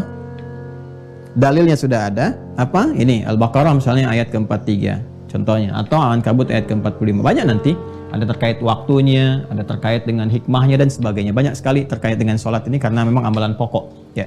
Nah, sekarang, ciri khas pertama dari ibadah yang diperintahkan ini, atau dijelaskan oleh Rasulullah, pertama ada dalil dan contohnya. Karena itu ketika turun dalilnya, wa aqimus shalah, Nabi langsung menjelaskan dan mencontohkan seketika. Karena itu kita temukan dalam kitab-kitab hadis yang sampai kepada kita, karena kalau berbicara penjelasan Nabi kan di hadis, kan? Kalau kita ingin melacak hadis-hadis Nabi, kita kan ada di sini posisinya nih, jauh sekali, setelah 15 abad. Ya, maka cari sanadnya lewat sanad. Dalam kitab hadis kita temukan. Di Al-Bukhari misalnya ditemukan, di Sahih Muslim ditemukan, cari kitab-kitab hadis. Ya, kalau mau paling gampang cari kitab sunan, karena kitab sunan itu disusun berdasarkan urutan fikih. Nanti masuk kitabus shalah. Di kitabus shalah itu kita temukan bagaimana Nabi menjelaskan. Ya, seperti di hadis Muslim misalnya, nomor hadis 397. Ketika Nabi menjelaskan kepada Khalad ya bin Rafi', ya, ketika Khalad ini salat, datang ke masjid Nabi, kemudian salat, ya Nabi berada di sudut yang lain setelah tuntas mengerjakan salat, ya tsumma atan nabiyya sallallahu alaihi wasallam, datang kepada Nabi sallallahu alaihi wasallam, kemudian mengucapkan salam. Kata Nabi, "Waalaikumsalam warahmatullahi, irji' salli fa innaka lam tusalli." Kamu balik lagi salat karena kamu belum salat. Ya, sampai 3 kali, sampai kemudian diajarkan oleh Rasulullah, singkatnya diajarkan. Ya, idza qumta ila shalah, kalau kamu ingin salat dengan sempurna, asbighil wudu, ya sempurnakan dulu wudu'mu, tsumma istaqbilal qiblah, menghadap ke arah kiblat. Setelah itu diajarkan dari takbir sampai dengan salam. Nah, ini adalah bagian yang pertama tentang bagaimana Nabi menerangkan tentang penjelasan ibadah itu, baik dengan dalil dan contohnya. Jadi saya ingin menjelaskan bahwa ciri tipikal pertama dari konsepsi ibadah itu ketika dilakukan, bagian pertamanya ada dalil, ada contoh. Dan contohnya jelas. Seperti sholat. Kalau sudah seperti ini, maka nggak boleh beda. Nggak boleh beda, nggak boleh kreatif sendiri. Ya, Nabi contohkan takbir begitu, ya begitu. Ya, bicaranya pakai seperti itu, ya seperti itu. Ya, suara yang dikeluarkan misalnya berbahasa Arab, ya bahasa Arab. Jadi jangan sekali-kali bikin kreativitas tersendiri, karena sifatnya ibadah. Ibadah itu sudah diikat tuh. Kalau sudah ada dalil contoh, ya nggak boleh beda, nggak boleh keluar dari situ. Ya, Allahu Akbar, nggak usah pakai penerjemah. Ya, jangan sampai misalnya sholat ada asisten imam di samping yang menerjemahkan, nggak usah, nggak perlu. Nggak perlu seperti itu. Ya Allahu Akbar, Allah Maha Besar, sampingnya menerjemahkan, nggak usah. Ya, karena semua kalau ikut sholat sudah sesuai, spesifik. Dan hikmah Allah menjadikan sholat itu dimudahkan bagi setiap muslim untuk memahaminya, untuk mempelajarinya. Coba lihat anak kecil sekarang aja, usia 3-4 tahun, anak saya yang kecil-kecil itu, ya kan, sudah bisa bacaan sholat, sudah bisa gerakan sholat. Itu hikmah Allah menjadikan sebelum baligh pun itu sudah tertanam. Ya, di mana ada satu ragam ibadah di dunia ini, ya, yang mengajarkan kepada penganutnya, ya, dengan seperti ini. Dengan bahasa aslinya, bahasa asalnya, gerakan-gerakannya, yang bahkan sebelum balik bisa menguasainya. Kalau Allah nggak mudahkan, mustahil seperti ini. Ya, ini kan nggak mudah gitu, dan memberikan dorongan kuat untuk mempertahankannya. Ya, dari menjawab seruan dan sebagainya. Ini gambarannya. Jadi pertama secara singkat ada dalil, ada contoh. Yang kedua, ada dalil, plus contoh. Tapi contoh ini bersifat sementara. Sementara. Atau kasuistis sifatnya. Karena kasus tertentu. Ya. Ini masih dalam ragam ibadah. Ya. Ragam ibadah. Kasus pertama, dalil, contohnya jelas. Dan sifatnya dikerjakan. Jelas, sempurna, selesai. Ini dalilnya ada. Plus contohnya. Ya kan? Nah, contohnya bersifat apa? Sementara, kasuistis sifatnya. Baik. Contoh apa misalnya? Kunut. Persoalan kunut.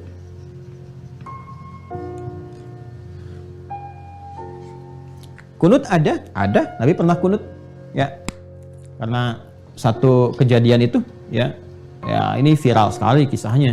Sahabat-sahabat Nabi banyak di awal-awal masa Islam kedatangan dari distrik Bir Maunah itu, ya minta supaya dikirimkan kepada Rasulullah. Ini ada satu desa, bedol desa masuk Islam, tolong dikirimkan ahli-ahli Quran, pengajar.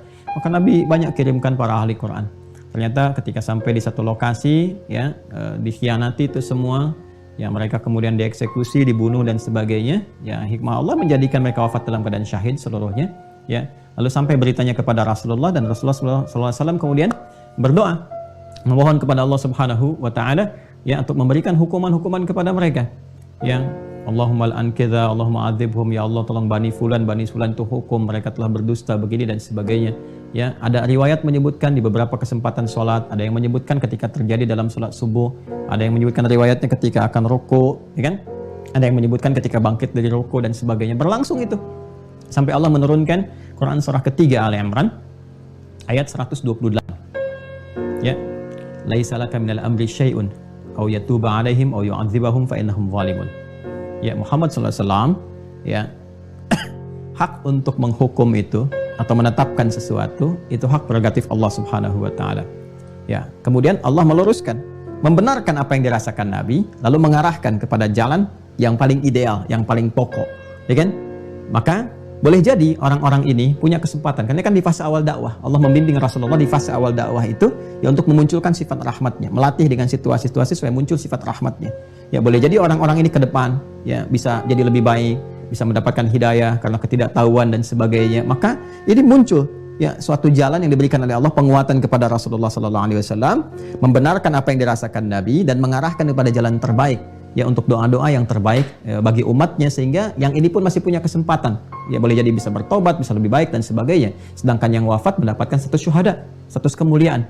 Ya, maka apa yang terjadi setelah turun itu? Nabi mengalihkan, kemudian mengajarkan doa kepada Al Hasan dan Ibnu Umar radhiyallahu taala anhuma. Apa doanya?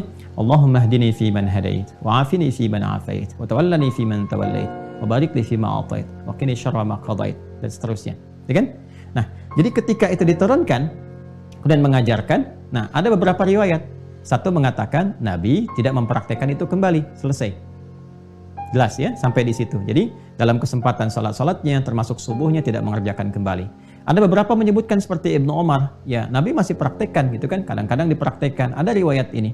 Yang lain mengatakan, yang ini kan wajar, tadi saya katakan di awal. Nabi kan nggak sholat di satu tempat, ya kan? Karena ada keperluan sholat ke sini, karena ada keperluan sholat di sini. Boleh jadi di satu tempat di sini Nabi tidak melakukannya, tempat lain misalnya Nabi pernah mengerjakannya. Tapi semua sepakat bahwa doa ini diajarkan. Ya dalilnya ada, lalu dicontohkan, walaupun contohnya bisa sifatnya sementara. Akhirnya apa? Ulama ada yang membaca. Gimana cara membacanya? Yang pertama, karena Nabi sudah mengajarkan dan juga diturunkan hadis itu atau bacaannya kepada sahabatnya pada saat itu, dan prakteknya itu dipraktekkan oleh sahabat dan Nabi tidak melarangnya. Ibnu Umar mempraktekkan sampai hayatnya, tidak dilarang oleh Rasulullah SAW. Nabi meninggal duluan tentunya, ya, tapi sampai sepeninggal Nabi tidak pernah melarang Ibnu Umar mempraktekkan itu, ya kan? Artinya kan boleh. Yes, ya, kan dalilnya juga ada. Contohnya sementara sifatnya. Bahkan Ibnu Umar mengatakan kadang Nabi mempraktekkan. Kemudian apa yang terjadi selanjutnya? Nabi karena tidak lagi mempraktekkan ini, ada riwayat lain Nabi tidak mempraktekkan, maka ada yang memilih sudah, mesti gak usah dipraktekkan. Seperti Abu Hanifah memilih tidak kunut. Karena apa dalilnya? Sederhana. Saat itu Nabi kemudian kunut, setelah turun ayat gak kunut lagi. Berarti kata beliau kesimpulannya udah gak usah pakai kunut, ya kan? Yang melihat bahwa itu diizinkan oleh Rasulullah, diajarkan doanya, bahkan dipraktekkan, dan Nabi membiarkan itu, ini menunjukkan kebolehan. Dan kalau diajarkan oleh Nabi berarti ada nilai-nilai kebaikan, maka dipraktikkan. Siapa yang ambil praktek itu? Imam Malik misalnya. Imam Malik itu beliau kunut dan mempraktikkan kunut. Dan Imam Malik itu imam ahli Madinah. Ya, tinggal tumbuh di Madinah sampai wafat di Madinah. Ya, lahir tahun 93 Hijrah, wafat 179 Hijrah. Ya, dan kakeknya Imam Malik itu namanya Malik juga. Ya, jadi Malik bin Anas bin Malik. Malik itu punya bapak namanya Anas, punya kakek namanya Malik. Malik ini kakeknya Imam Malik, kakeknya namanya Malik lagi, itu kibar tabi'in yang sangat populer juga, yang membawa jenazahnya Utsman bin Affan saat akan meninggal. Itu kan ada 4 yang angkat, salah satunya kakeknya Imam Malik, gitu ya. Nah, Imam Malik itu kunutnya kapan? Kunutnya sebelum rukuk. Sebelum rukuk, mengambil riwayat yang sebelum rukuk, tapi silent, nggak jahar. Makanya kalau di negara-negara yang praktikkan mazhab Maliki sesuai dengan jalur ini yang keragaman tadi, nah itu kunut nanti sebelum rukuk. Jadi setelah misalnya Allahus Samad lam yalid walam yulad walam yakul lahu kufuwan ahad, dia baca Al-Ikhlas dari qul huwallahu ahad sampai selesai, itu diam sejenak, itu sedang kunut sebelum rukuk. Biasanya Imam Malik. Imam Asy-Syafi'i memilih riwayat yang jahar. Setelah rukuk, i'tidal sami'allahu liman hamidah rabbana walakal hamd, selesai.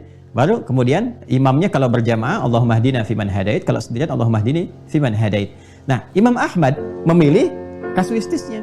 Ini kan kasusnya ketika ada satu kejadian umat Islam kemudian terdolimi pada saat itu, sulit untuk ditolong dalam keadaan tertentu, minta pertolongan kepada Allah dalam kebaikan-kebaikan. Maka karena kejadian itu aja kemudian kunut. Setelah itu yang didapati Nabi nggak kunut, kalaupun mengajarkan ada mengajarkan, ya, riwayat yang terbatas mempraktekkan dan sebagainya. Maka Imam Ahmad menyimpulkan diambil jalan tengah. Kalau ada kejadian tertentu saja maka dipraktekkanlah kunut itu. Kejadian tertentu yang menuntut support doa disebut nazilah, maka kunutnya dikenal dengan kunut nazilah. Jelas sampai sini ya? Nah, tapi semua persoalan kunut itu kembalinya ke sini. Ada dalil, ada contoh. Contohnya sifatnya sementara. Jadi kalau masih yang seperti ini, masih boleh dilakukan. Karena patokannya masih ada. Dalil ada, contoh ada. Walaupun sifatnya sementara. Ya, jadi kalau ada yang melakukan kunut, itu sah, boleh dilakukan. Dalilnya ada. Ya, contohnya ada, walaupun sementara. Karena kaidah mengatakan dalil, kalaupun contoh sementara, boleh dilakukan. Jelas ya? Nah, kalaupun ada yang tidak kunut, boleh juga. Karena sifatnya kan tidak mengikat. Jelas ya? Ya, sifatnya tidak mengikat. Jadi, kalaupun ada yang nazilah silahkan, tidak kunut silahkan, kunut silahkan. Yang salah, yang tidak sholat subuh. Ya, jadi jangan sampai nanti menyebut bahwa apa yang dikerjakan orang-orang ini misalnya, wah ini menyimpang dari ketentuan petunjuk Nabi. Ya kan? Ketentuan petunjuk Nabi itu yang diikuti, ini kan tadi saya kerangkan. Ini Quran, penjelasannya hadis. Kalau sudah jadi pedoman diikuti, maka hadis ini nanti terminologinya berubah menjadi sunnah. Kan? Ya, mengikuti petunjuk Nabi Sallallahu Alaihi Wasallam. Jadi sudah jadi pedoman kehidupan, kita ikuti, jadi sunnah. Jelas ya? Pelan-pelan. Sudah? Keluar dari sini disebut bid'ah namanya, lawannya bid'ah. Mengerjakan sesuatu yang sama sekali tidak berdasar kepada ini pedoman yang dipraktekkan atau ditunjukkan oleh Rasulullah Sallallahu Alaihi Wasallam. Nah, ini masih ada dalilnya. Ini ada dalil, ada contohnya, berarti masih oke. Ini nggak ada masalah di sini. Ya, yang ini, nah ini yang jadi kadang-kadang jadi persoalan. Ya, ini ada dalilnya, ada contohnya, ada. Ini dalil aja masih ada, masih kuat. Contoh sifatnya sementara. Kalau ada ini masih masuk kategori di sini. Ya, jadi tidak masuk dalam kategori bid'ah. Jadi jangan pernah katakan misalnya orang yang kunut itu bid'ah, ya, atau yang kunut menyebut kepada yang tidak kunut misalnya, ini kurang sunnah dan seterusnya. Nggak perlu. Ya nggak perlu. Silahkan memilih mau kunut, silahkan, tidak silahkan. Lalu bagaimana Ustaz tentang hadis yang di An-Nasai? Ada sahabat yang ketika diinformasikan tentang kunut mengatakan bid'ah. Nah, sampai tuntas belajarnya. Sampai tuntas. Saya pernah jawab itu saat saya dulu ya nggak apa-apa lah gitu kan. Ya menerima pandangan-pandangan tertentu, saya jawab pakai buku. Setelah saya tulis buku, diam semua gitu kan.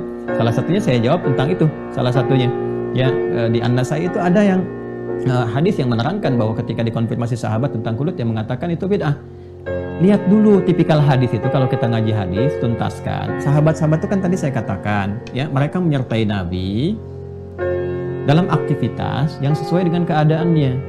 Kan Nabi tidak menetap di satu tempat sepenuhnya, ya kan? Dari Mekah hijrah ke Yathrib di Madinah. Madinah kan nggak semuanya utuh di Madinah juga, ya, karena ada keperluan ke Badar, ke Uhud, ke Kuba, kemana. Nggak semua sahabat menyertai ke situ. Ya, apakah ketika Nabi ke Kuba, semua ke Kuba, Madinah kosong? Ya, semua ke Badar, semua ke Badar. Ini kosong, tidak begitu kan? Ada yang ikut ke sini. Kan kasusnya juga, masih ingat kan yang kiblaten itu? Kasusnya kan apa yang terjadi ketika Nabi sedang dijamu, kan, makan siang, tiba-tiba turun ayat kan?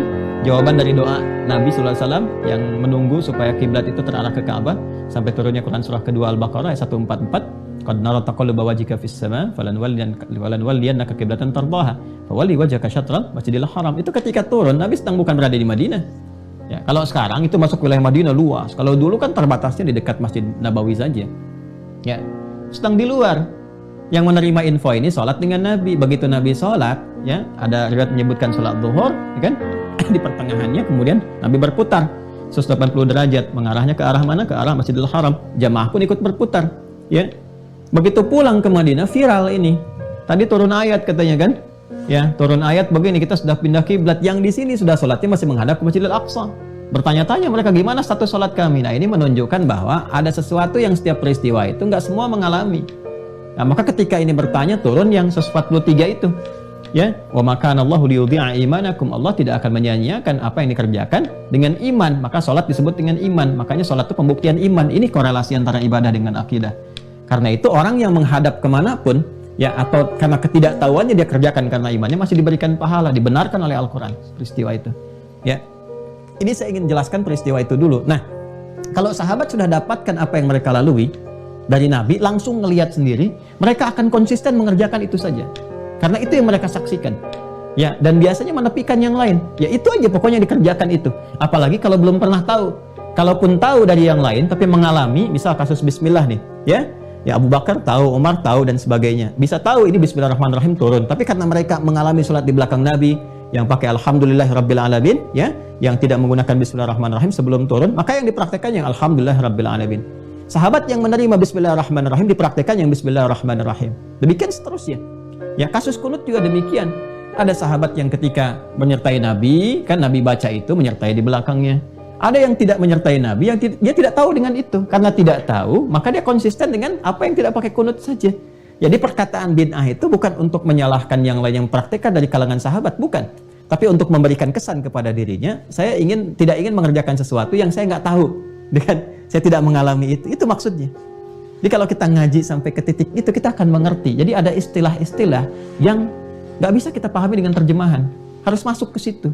Bahkan di ilmu hadis itu, kalau kita tahu la ba'sa bihi, itu Yahya bin Ma'in, yang dimaksud Yahya bin Ma'in, la ba'sa bihi itu apa? Apa bedanya dengan ahli hadis yang lainnya? Imam Zahabi itu ketika melihat la ba'sa bihi, apa yang dimaksudkan dengan itu? Itu istilah itu aja di kalangan ahli hadis itu bisa beda. Ya, makanya jangan sembarangan kalau nggak tahu tentang hadis atau ilmu hadis, jangan sembarangan kita menilai sesuatu, itu bisa keliru. Ya, istilah saja, itu sunnah aja. Anda harus tanya, ini istilah usul fikih, istilah fikih, atau kawaid fikih, atau ilmu hadis. Ya, karena nanti pendekatannya bisa berbeda. Ya, jadi kesimpulan cepatnya adalah kalaupun nanti ada yang kunut atau sifatnya begini, dalil, contohnya sementara itu masih boleh dikerjakan. Ya, jadi jangan sampai menyebut itu bid'ah. Keliru. Jelas ya? Atau sebaliknya, kalau tidak ada yang kunut pun, ya, ini contoh tentang kasus kunut, jangan disebut sunnahnya nggak sempurna sampai dipaksa sujud sahwi misalnya, itu nggak usah. Jelas ya? Nah, ini gambar. Yang ketiga, ada yang lebih dahsyat lagi. Ini kan baru dua nih. Satu dalil, ada contoh. Dua dalil, contoh sementara. Yang ketiga, dalil ada. Contoh nggak ada. Nggak ada contoh. Dalil aja sampai sini. Dalil jelas. Contoh nggak ada. Nah. Wah, ini lebih dahsyat lagi nih. Ya. Dalilnya ada, jelas dalilnya. Contohnya nggak ada. Nggak ada contoh sama sekali. Ya, kita ambil. Ustaz, saya memberikan satu keadaan ya. Nabi SAW itu sedang berkumpul dengan pasukan militer. Ya, biasalah Nabi dekat ke berbagai kalangan. Ini contoh juga pemimpin dekat. Ya, ke militer, ke sipil, kemana-mana, belusukan, macam-macam dan sebagainya. Sudah ada fikihnya sendiri di Islam. Kumpul dengan Khalid bin Walid. Khalid itu panglima perang yang sangat luar biasa, hebat. Ada kurang lebih sekitar 38 panglima dalam Islam. Dan kualitas satu panglimanya itu bisa menaklukkan Persia dan Romawi. Dahsyat sekali. Nanti ada fikihnya sendiri tuh. Ya, fikih militer di Islam itu sampai menghasilkan kualitas panglima yang sangat hebat. Secara cepat, karena waktu kita terbatas, secara cepat, Khalid ini cerdas, ahli strategi, ahli militer, dan juga mengerti tentang kaidah-kaidah fikih. Beliau ingin memastikan ya jenis-jenis makanan apa yang boleh dan tidak boleh dalam Islam. Karena dalam situasi peperangan, apalagi di medan-medan juang, medan pertempuran, medan militer, itu belum tentu menemukan makanan-makanan normal. Ya, seperti kita sekarang lah. Nah, suasana yang tadi saya sebutkan di jazirah, padang pasir dan sebagainya, kan ada hewan-hewan liar. Ya, seperti dob misalnya. Dob itu seperti biawak tapi bukan biawak ya, yang ada di gurun itu. Ya, dan seterusnya. Nah, itu pernah kemudian oleh beliau ya dimasak gitu, dihidangkan di hadapan Nabi untuk dikonfirmasi kebolehannya gitu. Ya, yang paling menarik apa?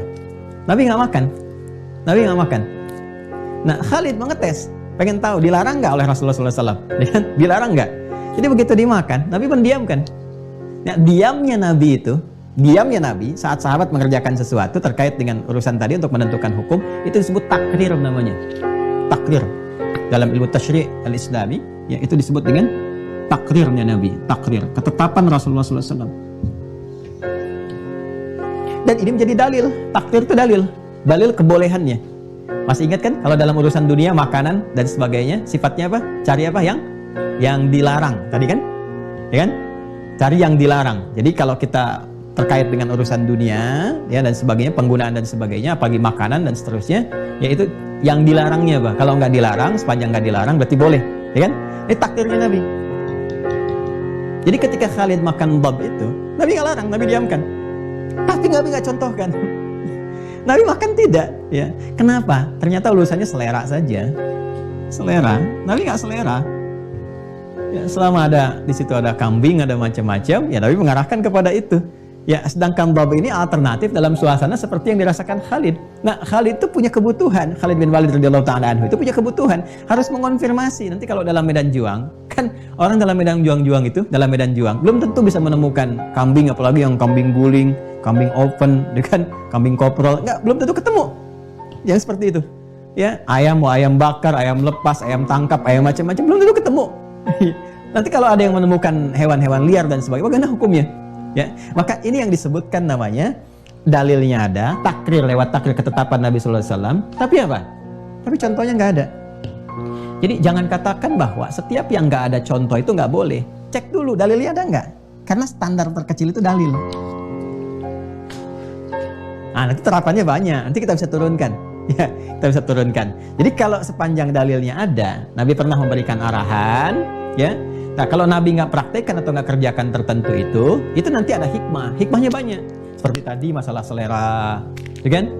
Nah, contoh Nabi misalnya kenapa ketika sholat tarawih kita nggak dapati Nabi lebih dari 11. Bukan berarti lewat 11 itu bid'ah. Awas. Atau misalnya Nabi sholat berjamaahnya cuma 3 malam. Ya, bukan berarti setelah 3 malam, 30 malam dilarang sholat tarawih Ramadan. Tidak. Awas, hati-hati. Jadi bukan setiap yang nggak dicontohkan itu nggak boleh. Jadi keliru kalau ada yang mengatakan begini misalnya, kurang lengkap ya. Keliru yang maksud kurang lengkap. Kalau ada yang mengatakan nggak ada contohnya dari Nabi, bid'ah. Itu kalimatnya kurang lengkap.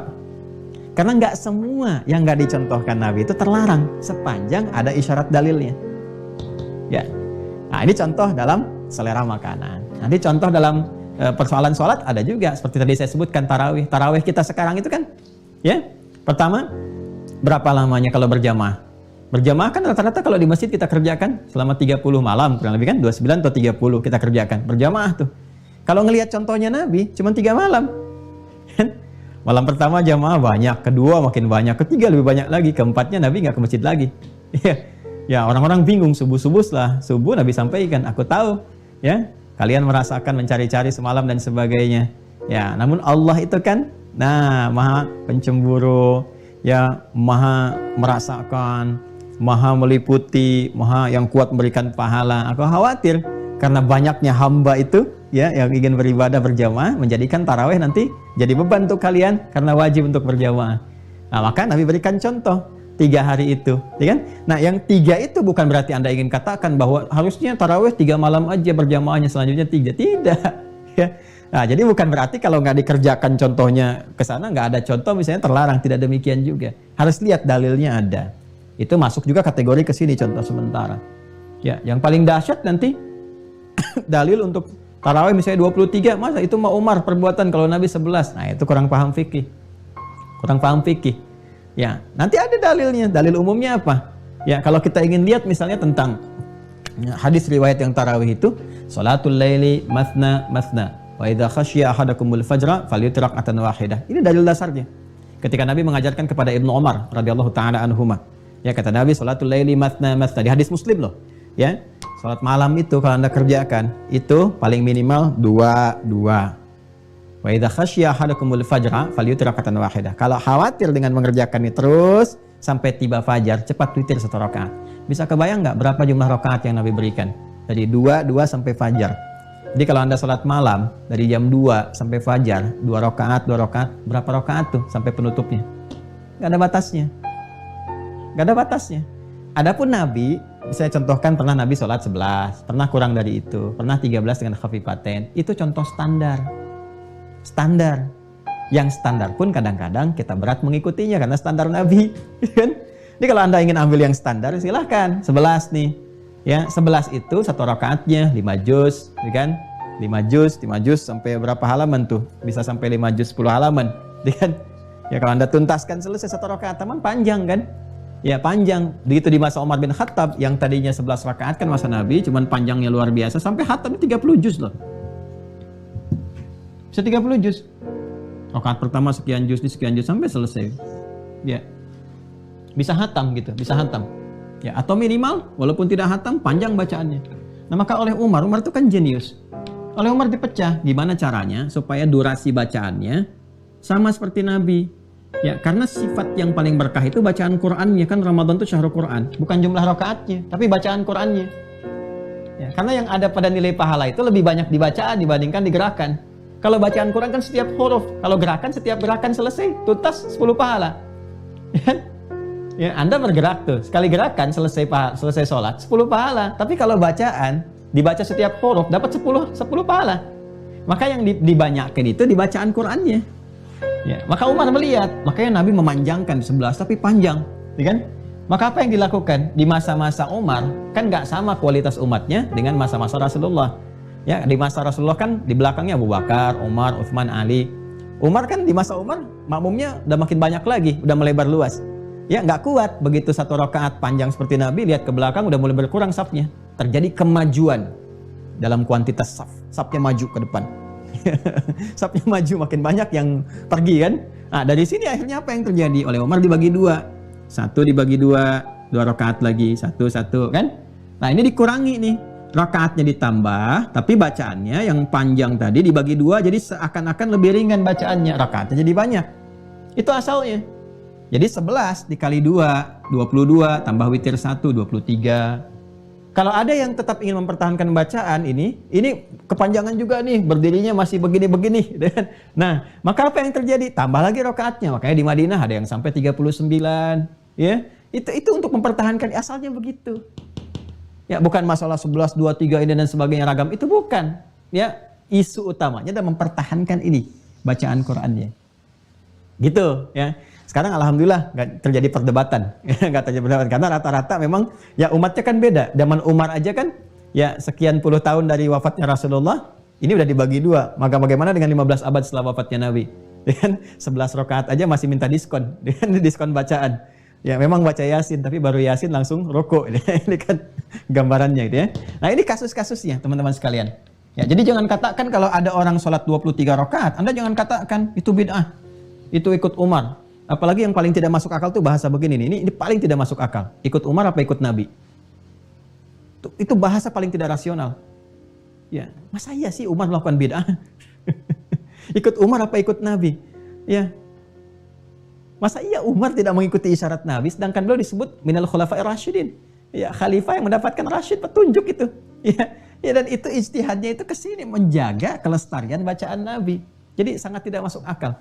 Ya. Jadi kalau ada yang mengatakan, Anda ikut mana, Umar apa Nabi? Sampaikan, saya nggak ikut ente. Saya ikut Nabi, ya kan? Ya, walaupun saya 23 rakaat, saya ikut Nabi misalnya, yang ditafsirkan oleh Umar. kan, daripada ditafsirkan oleh Anda misalnya. Tapi lebih baik saling menghormati, cari bahasa-bahasa yang enak saja ya.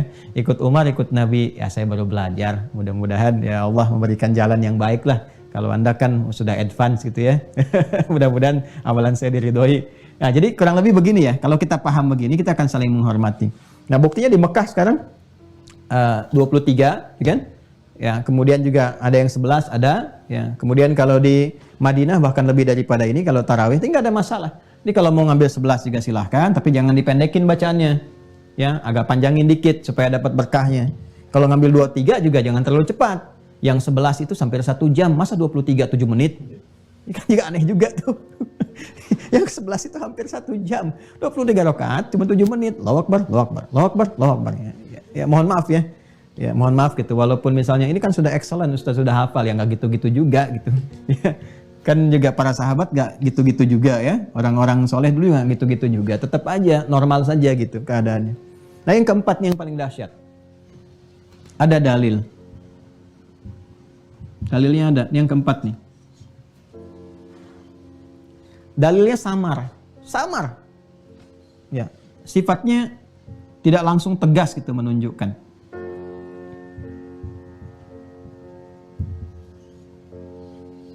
Contoh nggak ada. Nggak ada contoh.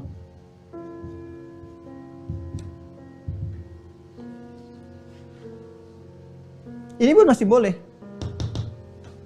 Ya. Contoh misalnya, kita ambil langsung kasusnya. Dalil zakat fitri pakai beras. Zakat fitri pakai beras.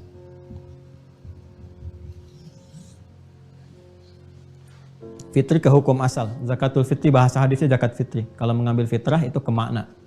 Ya. Kalau mengambil ke makna, ke akhlak itu fitrah.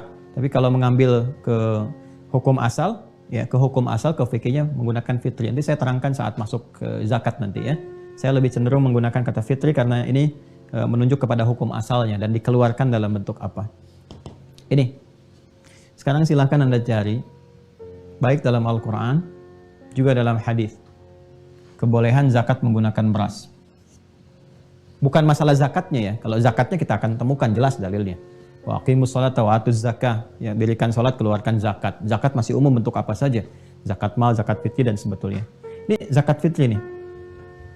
Cari yang pakai beras. Anda nggak akan temukan contohnya. Sedangkan ini sifatnya mengikat. Ya, saat Ramadan walaupun tidak langsung berpengaruh kepada puasanya, tapi juga mengikat ya kepada keadaan diri kitanya. Ini setahun sekali. Baik, sekarang pertanyaannya contoh nggak ada.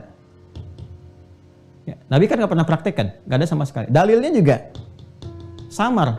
Saya sebut samar itu bukan nggak ditemukan sama sekali. Ya, tapi kalau kita cari redaksi beras nggak akan ketemu.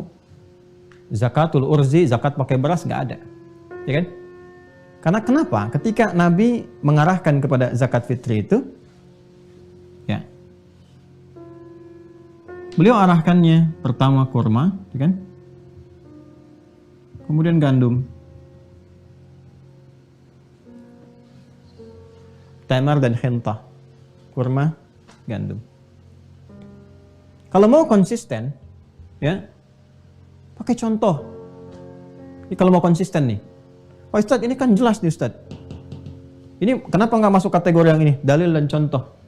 Jadi setiap zakat itu pakai kurma aja, ya pakai gandum aja. Nah, sekarang apa dong hukumnya pakai beras? Apa bisa kita katakan bid'ah? Nah ini pentingnya ngaji usul fikih nih. Jadi kalau kita nggak pelajari usul fikih, dasar-dasar fikih, nanti terapannya di kawaid fikih atau kaidah fikih, ini bisa salah keliru nih, salah tafsir nih.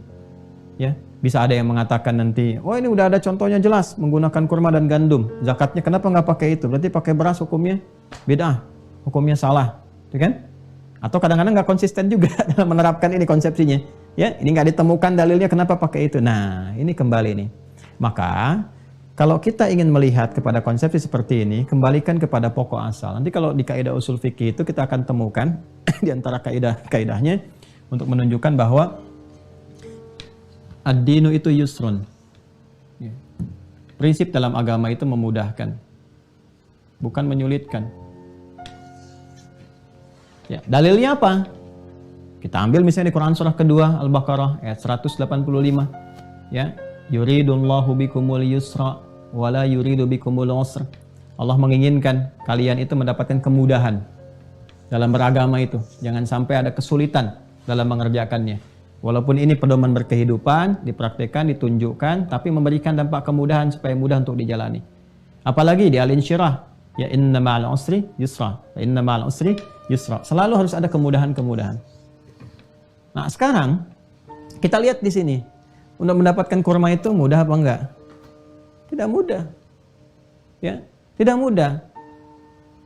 Terus dilihat, kalau enggak mudah, kenapa kemudian Nabi mencontohkan kurma? Maka ulama melihat, oh ini kan sifat kurma dan gandum itu, kurma khususnya pada saat itu termasuk juga gandum, itu sifatnya makanan pokok bagi masyarakat setempat sampai hari ini. Makanan pokok.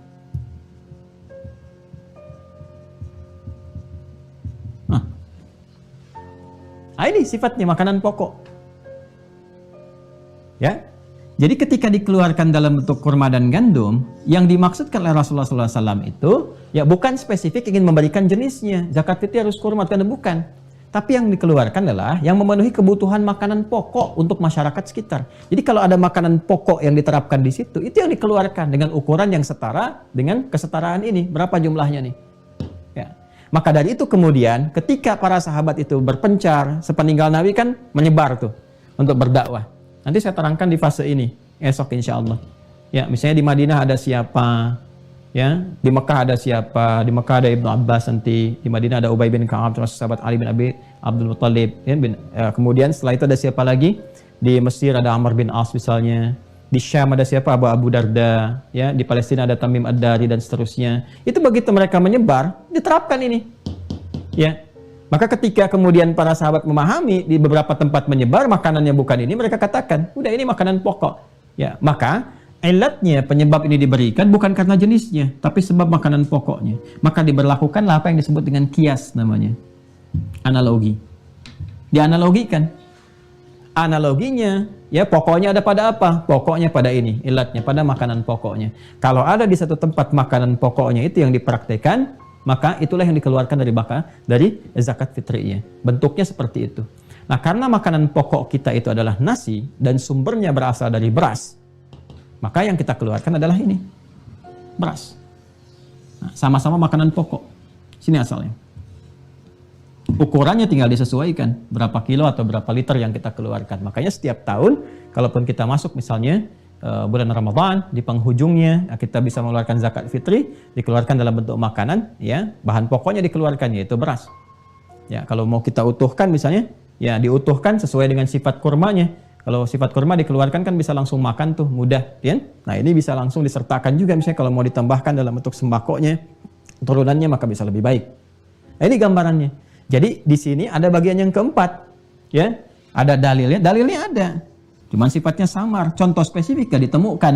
Maka di sini nanti ada pendukung. Pendukungnya metodologi yang digunakan untuk bisa mengetahui apa kira-kira yang diinginkan di balik dalil ini. Cara membacanya bagaimana? Maka ulama kemudian di situ merumuskan, dipelajari. Itu bukan pelajaran sembarangan, dari ayat Quran dilihat, ya, sampai menemukan metodologi. Nanti yang pertama menemukan itu Al-Imam Asy-Syafi'i nanti, ya, dalam kaidah-kaidah dasar usul fikih. Walaupun ada yang menyebutkan juga Imam Abu Hanifah, tapi Imam Abu Hanifah nggak merumuskan, cuma pengajaran karena di zaman itu banyak mendapatkan kekuatan hafalan, mengajarkan terbatas sifatnya. Nanti baru di masa Imam Malik menuliskan kitab Al-Muwatta, nanti saya tunjukkan. Ada nanti di saya, ya kita tunjukkan. Nah, kemudian Al-Imam Asy-Syafi'i nanti merumuskan Ar-Risalah dari tulis surat menyurat beliau, menyusun kemudian satu kaidah, kaidah usul fikih. Nah, di situ kemudian memberikan gambaran-gambaran. Nah, ingin saya tunjukkan bahwa ini nggak mudah konsepsi seperti ini. Dan kadang-kadang untuk menemukan hukum, itu para ulama dulu tuh sampai bolak-balik. Pernah Imam Syafi'i itu memecahkan kasus sampai 300 kali membaca Al-Quran itu untuk menemukan satu jawaban. Jadi nggak sembarangan. Nah, ini metodologi ini yang digunakan, ya, untuk bisa memahami sebuah dalil, sehingga dengan pakem ini kita mengetahui ini arahnya kemana, ini arahnya kemana, dalil ini kemana, ini peruntukannya apa, sampai yang ke sini. Nah, sepanjang ada 4 konsepsi ini, dalam rumusan ibadah sebagai referensi, maka ini boleh untuk dilakukan. Ya, bila semuanya ini sampai kepada kita lewat jalur sanad yang benar, terverifikasi dan disepakati oleh para ulama, ya kesepakatan ulama di setiap masa tentang itu disebut ijma namanya. Ijma. Ittifaqul ulama immatul mujtahidina fi asrin al-usur. Ijma. Bukan ijtima. Ada suka populer sekarang ini ijtima ulama, bukan ijtima tapi ijma ulama. Ya, ijma ulama. Jadi kalau ulama sudah ijma, misalnya puasa, lakukan gini, ijma ulama, udah jadi dalil tuh. Sumber dalilnya dua, Al-Quran, Sunnah. Metodologi untuk menetapkannya pertama mengacu pada kesepakatan ulama dulu, keseluruhan ulama di setiap masa. Ini nggak mudah ini. Ya kalau sekarang menjadikan ijma itu, nggak mudah sekarang. Mesti mengumpulkan setiap wilayah di setiap tempat itu, ya, sudah sepakat pada satu hukum tertentu. Ya, nah ini kalau dulu kan masih bisa dilakukan karena terbatas areanya. Sampai ke kita. Nah, kemudian metodologi yang selanjutnya tadi ada kias, ya, untuk bisa memberikan gambaran kepada kita bagaimana menjadikan sebuah hukum-hukum itu bisa diterapkan dalam keadaan-keadaan yang berbeda tapi dengan prinsip yang sama. Ini yang menjadikan semua hukum Islam itu bisa berkesesuaian di setiap tempat dan waktu. Jadi nggak ada masalah dimanapun dalam waktu apapun yang nggak terjawab dalam Islam. Semua terjawab. Ya, nanti turunannya ada istihsan, istishab, ya kan? Dan seterusnya. Nanti di bahasan usul fikih itu. Nah, saya ingin menunjukkan bahwa dari sini kita bisa temukan bahwa ibadah itu harus berlandaskan kepada dalil yang terkonfirmasi lewat turunan sanadnya. Sifat dalil itu nanti bisa dilekatkan dengan contoh ini. Jadi dasarnya dalil nih, sumbernya itu. Ada yang disertai dengan contoh, contohnya mutlak, nggak ada perdebatan ulama, ijma di sini, ini tidak ada masalah umumnya. Kemudian ada yang dalilnya disertai dengan contoh sifatnya sementara. Ya, maka yang ini ada pilihan, mau dikerjakan silahkan, tidak nggak ada masalah, tergantung sifat ibadahnya. Seperti kasus kunut. Ada yang sifatnya dalilnya ada, contohnya tidak ada. Maka yang seperti ini pun, ini sifatnya pilihan, mau dikerjakan silahkan, tidak nggak ada masalah. Tapi masih dalam masuk kategori yang bisa kita kerjakan. Biasanya kalau ada yang seperti ini, itu sifatnya pada amalan-amalan mubah atau sunnah. Ya kan? Makanan kayak makan dom tadi kan mubah, bukan masuk kategori sunnah juga, tapi boleh dilakukan. Ya kan? Jadi ini bisa sunnah, bisa mubah. Kalau dalam praktek ibadah, masuknya sunnah. Tapi kalau dalam praktek-praktek misalnya muamalah, dalam interaksi kita dengan makanan dan sebagainya, maka jatuhnya mubah. Jadi jangan katakan bid'ah. Ya? Nah, ada lagi yang sifatnya dalilnya ada, cuman secara samar membutuhkan perangkat nanti keilmuan untuk bisa membacanya sehingga tahu arahnya kemana, dilalahnya kemana. Dalam istilah di ilmu fikih, dilalahnya kemana nanti masuknya, ya, penunjukan sifat hukumnya. Ini nanti bisa menggunakan perangkat-perangkat seperti kias dan lain sebagainya, maka ini pun masih boleh untuk dilakukan. Jadi tidak ada menyalahi dari rumusan-rumusan hukum. Nah, yang menyalahi rumusan ini keluar dari konteks ibadah itu disebut dengan bid'ah. Nah, istilah bid'ah itu dalam fikih, karena ini kan ilmunya fikih nih, ya. Istilah bid'ah dalam fikih itu kaitannya dengan ini nih, ibadah. Bukan hal di luar ibadah. Jadi kalau dikaitkan dengan ibadah, masuknya ini kategori bid'ah. Tapi kalau nggak ada hubungan dengan ibadah, itu bukan bid'ah. Ya, misal saya nulis pakai spidol nih. Spidol zaman Nabi nggak ada. Ya. Nah, spidol zaman Nabi nggak ada. Jadi jangan dikatakan tuh bid'ah tuh. Ini nggak ada hubungan dengan ibadah. Ini bukan ritual. Ya, mobil, kendaraan, zaman Nabi pakai unta, zaman sekarang pakai kendaraan dan sebagainya, itu nggak ada hubungan dengan ibadah.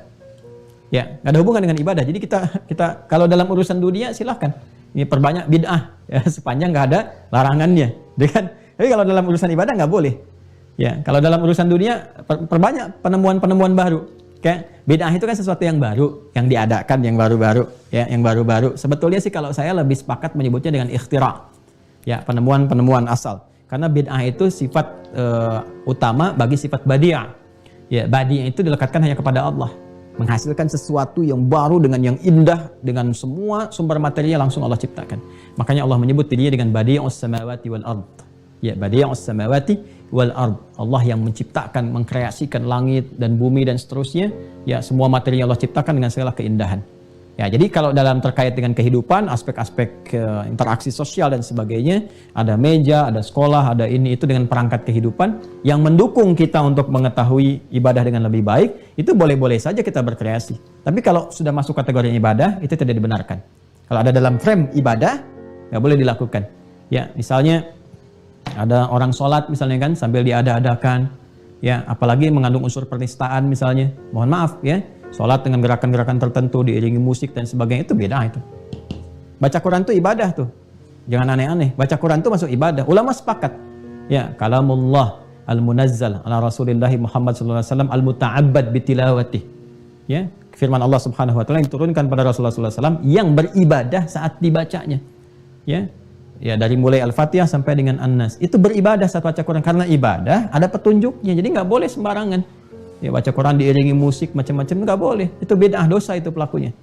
Ya, pelakunya dosa, istighfar itu. Ya, istighfar. Kalau sengaja berbuat seperti itu, ya, dan menyengajai seperti itu dengan meruntuhkan atau merendahkan kehormatan Quran, itu bisa jatuh kepada dosa yang lebih besar dan bahkan berpotensi mengulang syahadat. Hati-hati, ya, hati-hati. Nah, jadi saya ingin katakan, kalau di luar ini, lingkup ini, baru lawan dari sini baru masuk kepada bid'ah. Lawan dari kata sunnah, tapi dalam konteks ibadah. Hanya di luar konteks ibadah nggak bisa kita lekatkan kalimat ini. Jelas ya? Nah, nanti ini babnya panjang, bisa ada detil-detilnya, tergantung dengan contoh-contohnya. Termasuk kasus-kasus yang mungkin kita dapati dalam keseharian. Kita bisa keluarkan ke sini apakah ini masuk bid'ah, atau masuk sunnah, atau masuk ijtihadiyah, atau masuk uruf dan sebagainya. Nanti ada pemahamannya tersendiri.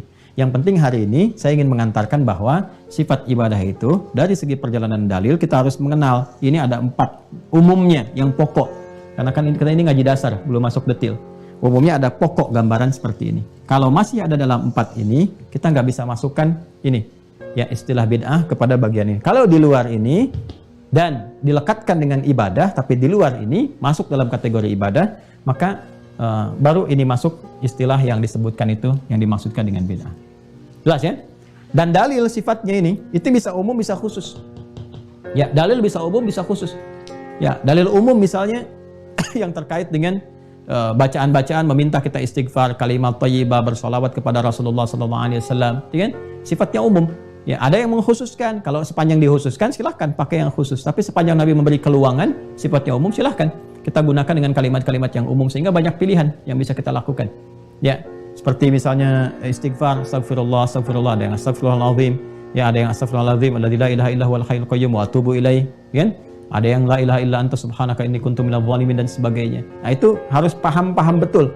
Ya, jadi kalau ada umum, jangan kita menghukumi harus seperti yang Anda inginkan. Kalau ada taksis, jangan dibawa ke umum-umuman. Maka taksis itu khusus, spesifik gunakan seperti itu, sepanjang memang dalilnya mengikat harus khusus seperti itu dilakukan. Tapi kalau sifatnya masih umum, artinya diberikan kelapangan kepada kita, ya untuk bisa melakukan seperti apa yang dibutuhkan, kita butuhkan, silahkan gunakan seperti apa yang kita butuhkan. Ya, bab doa itu dalilnya umum. Wa qala rabbukum ud'uni astajib lakum. Ya, dan Rabb berfirman silahkan berdoa. Ya, maka aku akan menjawab. Maka sepanjang umum itu silahkan, kebutuhannya apa? Ya, kalau kita nggak temukan contoh khusus dari Nabi yang spesifik kebutuhan kita, kita minta bahkan dengan bahasa kita. Boleh pakai bahasa Indonesia dan seterusnya atau bahasa daerah. Tapi ketika bab doanya dibawa ke dalam sholat yang spesifik ada contoh dan sebagainya, maka kembalikan kepada dasar-dasar pemahamannya. Nah, ini gambaran yang kita bahas sebagai pengantar sifat-sifat dari referensi hukum yang dijelaskan oleh Rasulullah SAW kepada kita semua. Sekarang pertanyaannya, dari semua penjelasan Nabi yang pernah diajarkan, pedoman berkehidupan, dari Al-Quran, dari hadis, dan dengan 4 sifat utama ini, siapa yang menerima itu di masa Nabi? Dan dari yang menerima itu semua, siapa yang mengajarkan sampai ke kita? Sampai berwujud seperti sekarang. Sampai kita temukan nih ada mushaf misalnya.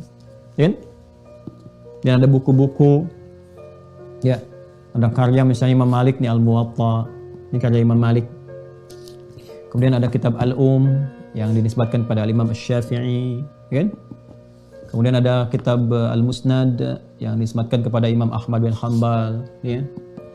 Nah, ini juga ada riwayat-riwayat sejarahnya, kan? Seperti ini Imam Malik nih. Kemudian ini Imam Abu Hanifah, Imam Ahmad, Imam Syafi'i ada di perpustakaan di satu lagi. Nah, kemudian yang lain-lainnya sampai ke kita sekarang.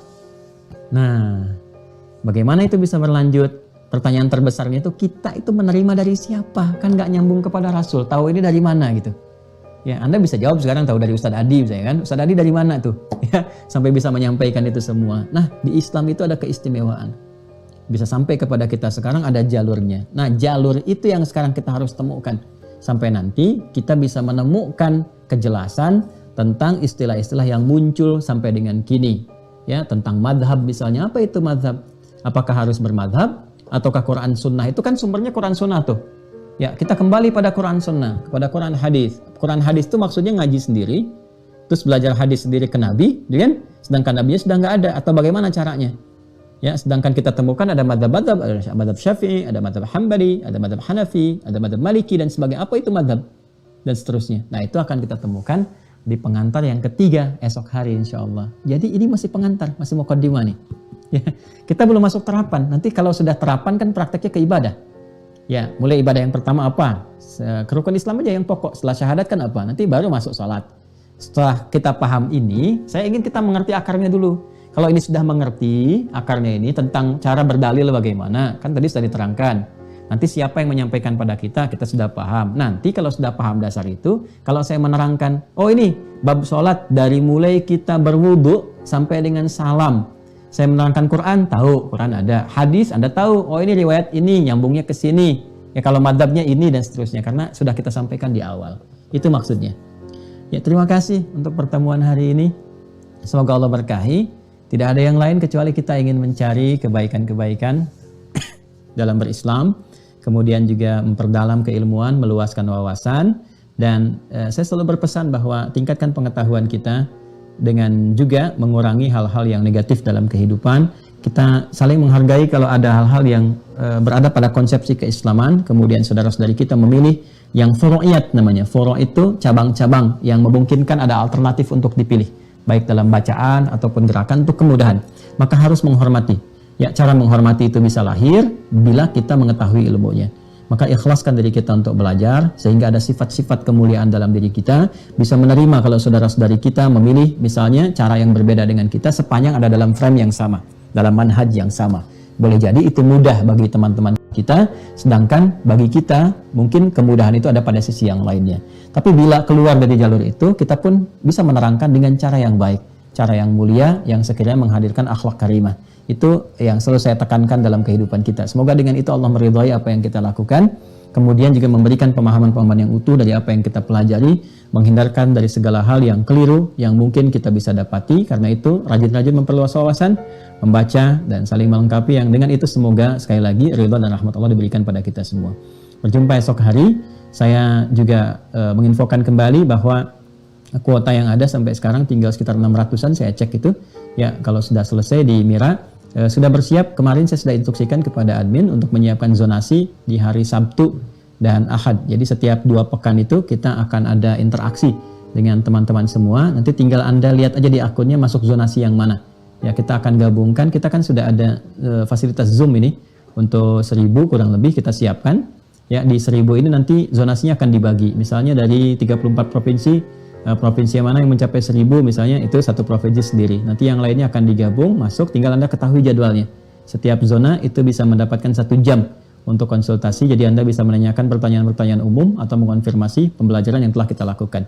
Yang sudah masuk, ingat ya, kalau sudah masuk di sistem, kita belajar sama-sama mengharap ridha Allah. Jadi insya Allah saya sepanjang apa yang bisa saya lakukan, saya fasilitasi. Sampai hari ini kita nggak ada iuran, nggak ada apapun. Yang penting teman-teman bisa mendapatkan ilmu dengan baik, saya bisa mengajar dengan nyaman. Kalau ada hal-hal berjamaah yang bisa kita lakukan, maka saya akan share. Ya, dan diantara itu saya sampaikan kemarin, kita sudah akan mulai bergerak membangun pesantren Mira. Ya, dan insya Allah juga saya sudah sampaikan, nanti Ustaz Fadil akan menekankan bagi teman-teman yang ingin terlibat, silahkan bisa bergabung di rekening Bank Syariah Indonesia (BSI) atas nama Ma'had Islam Rafiah Akhir. Mira Ma'had Islam Rafiah Akhir.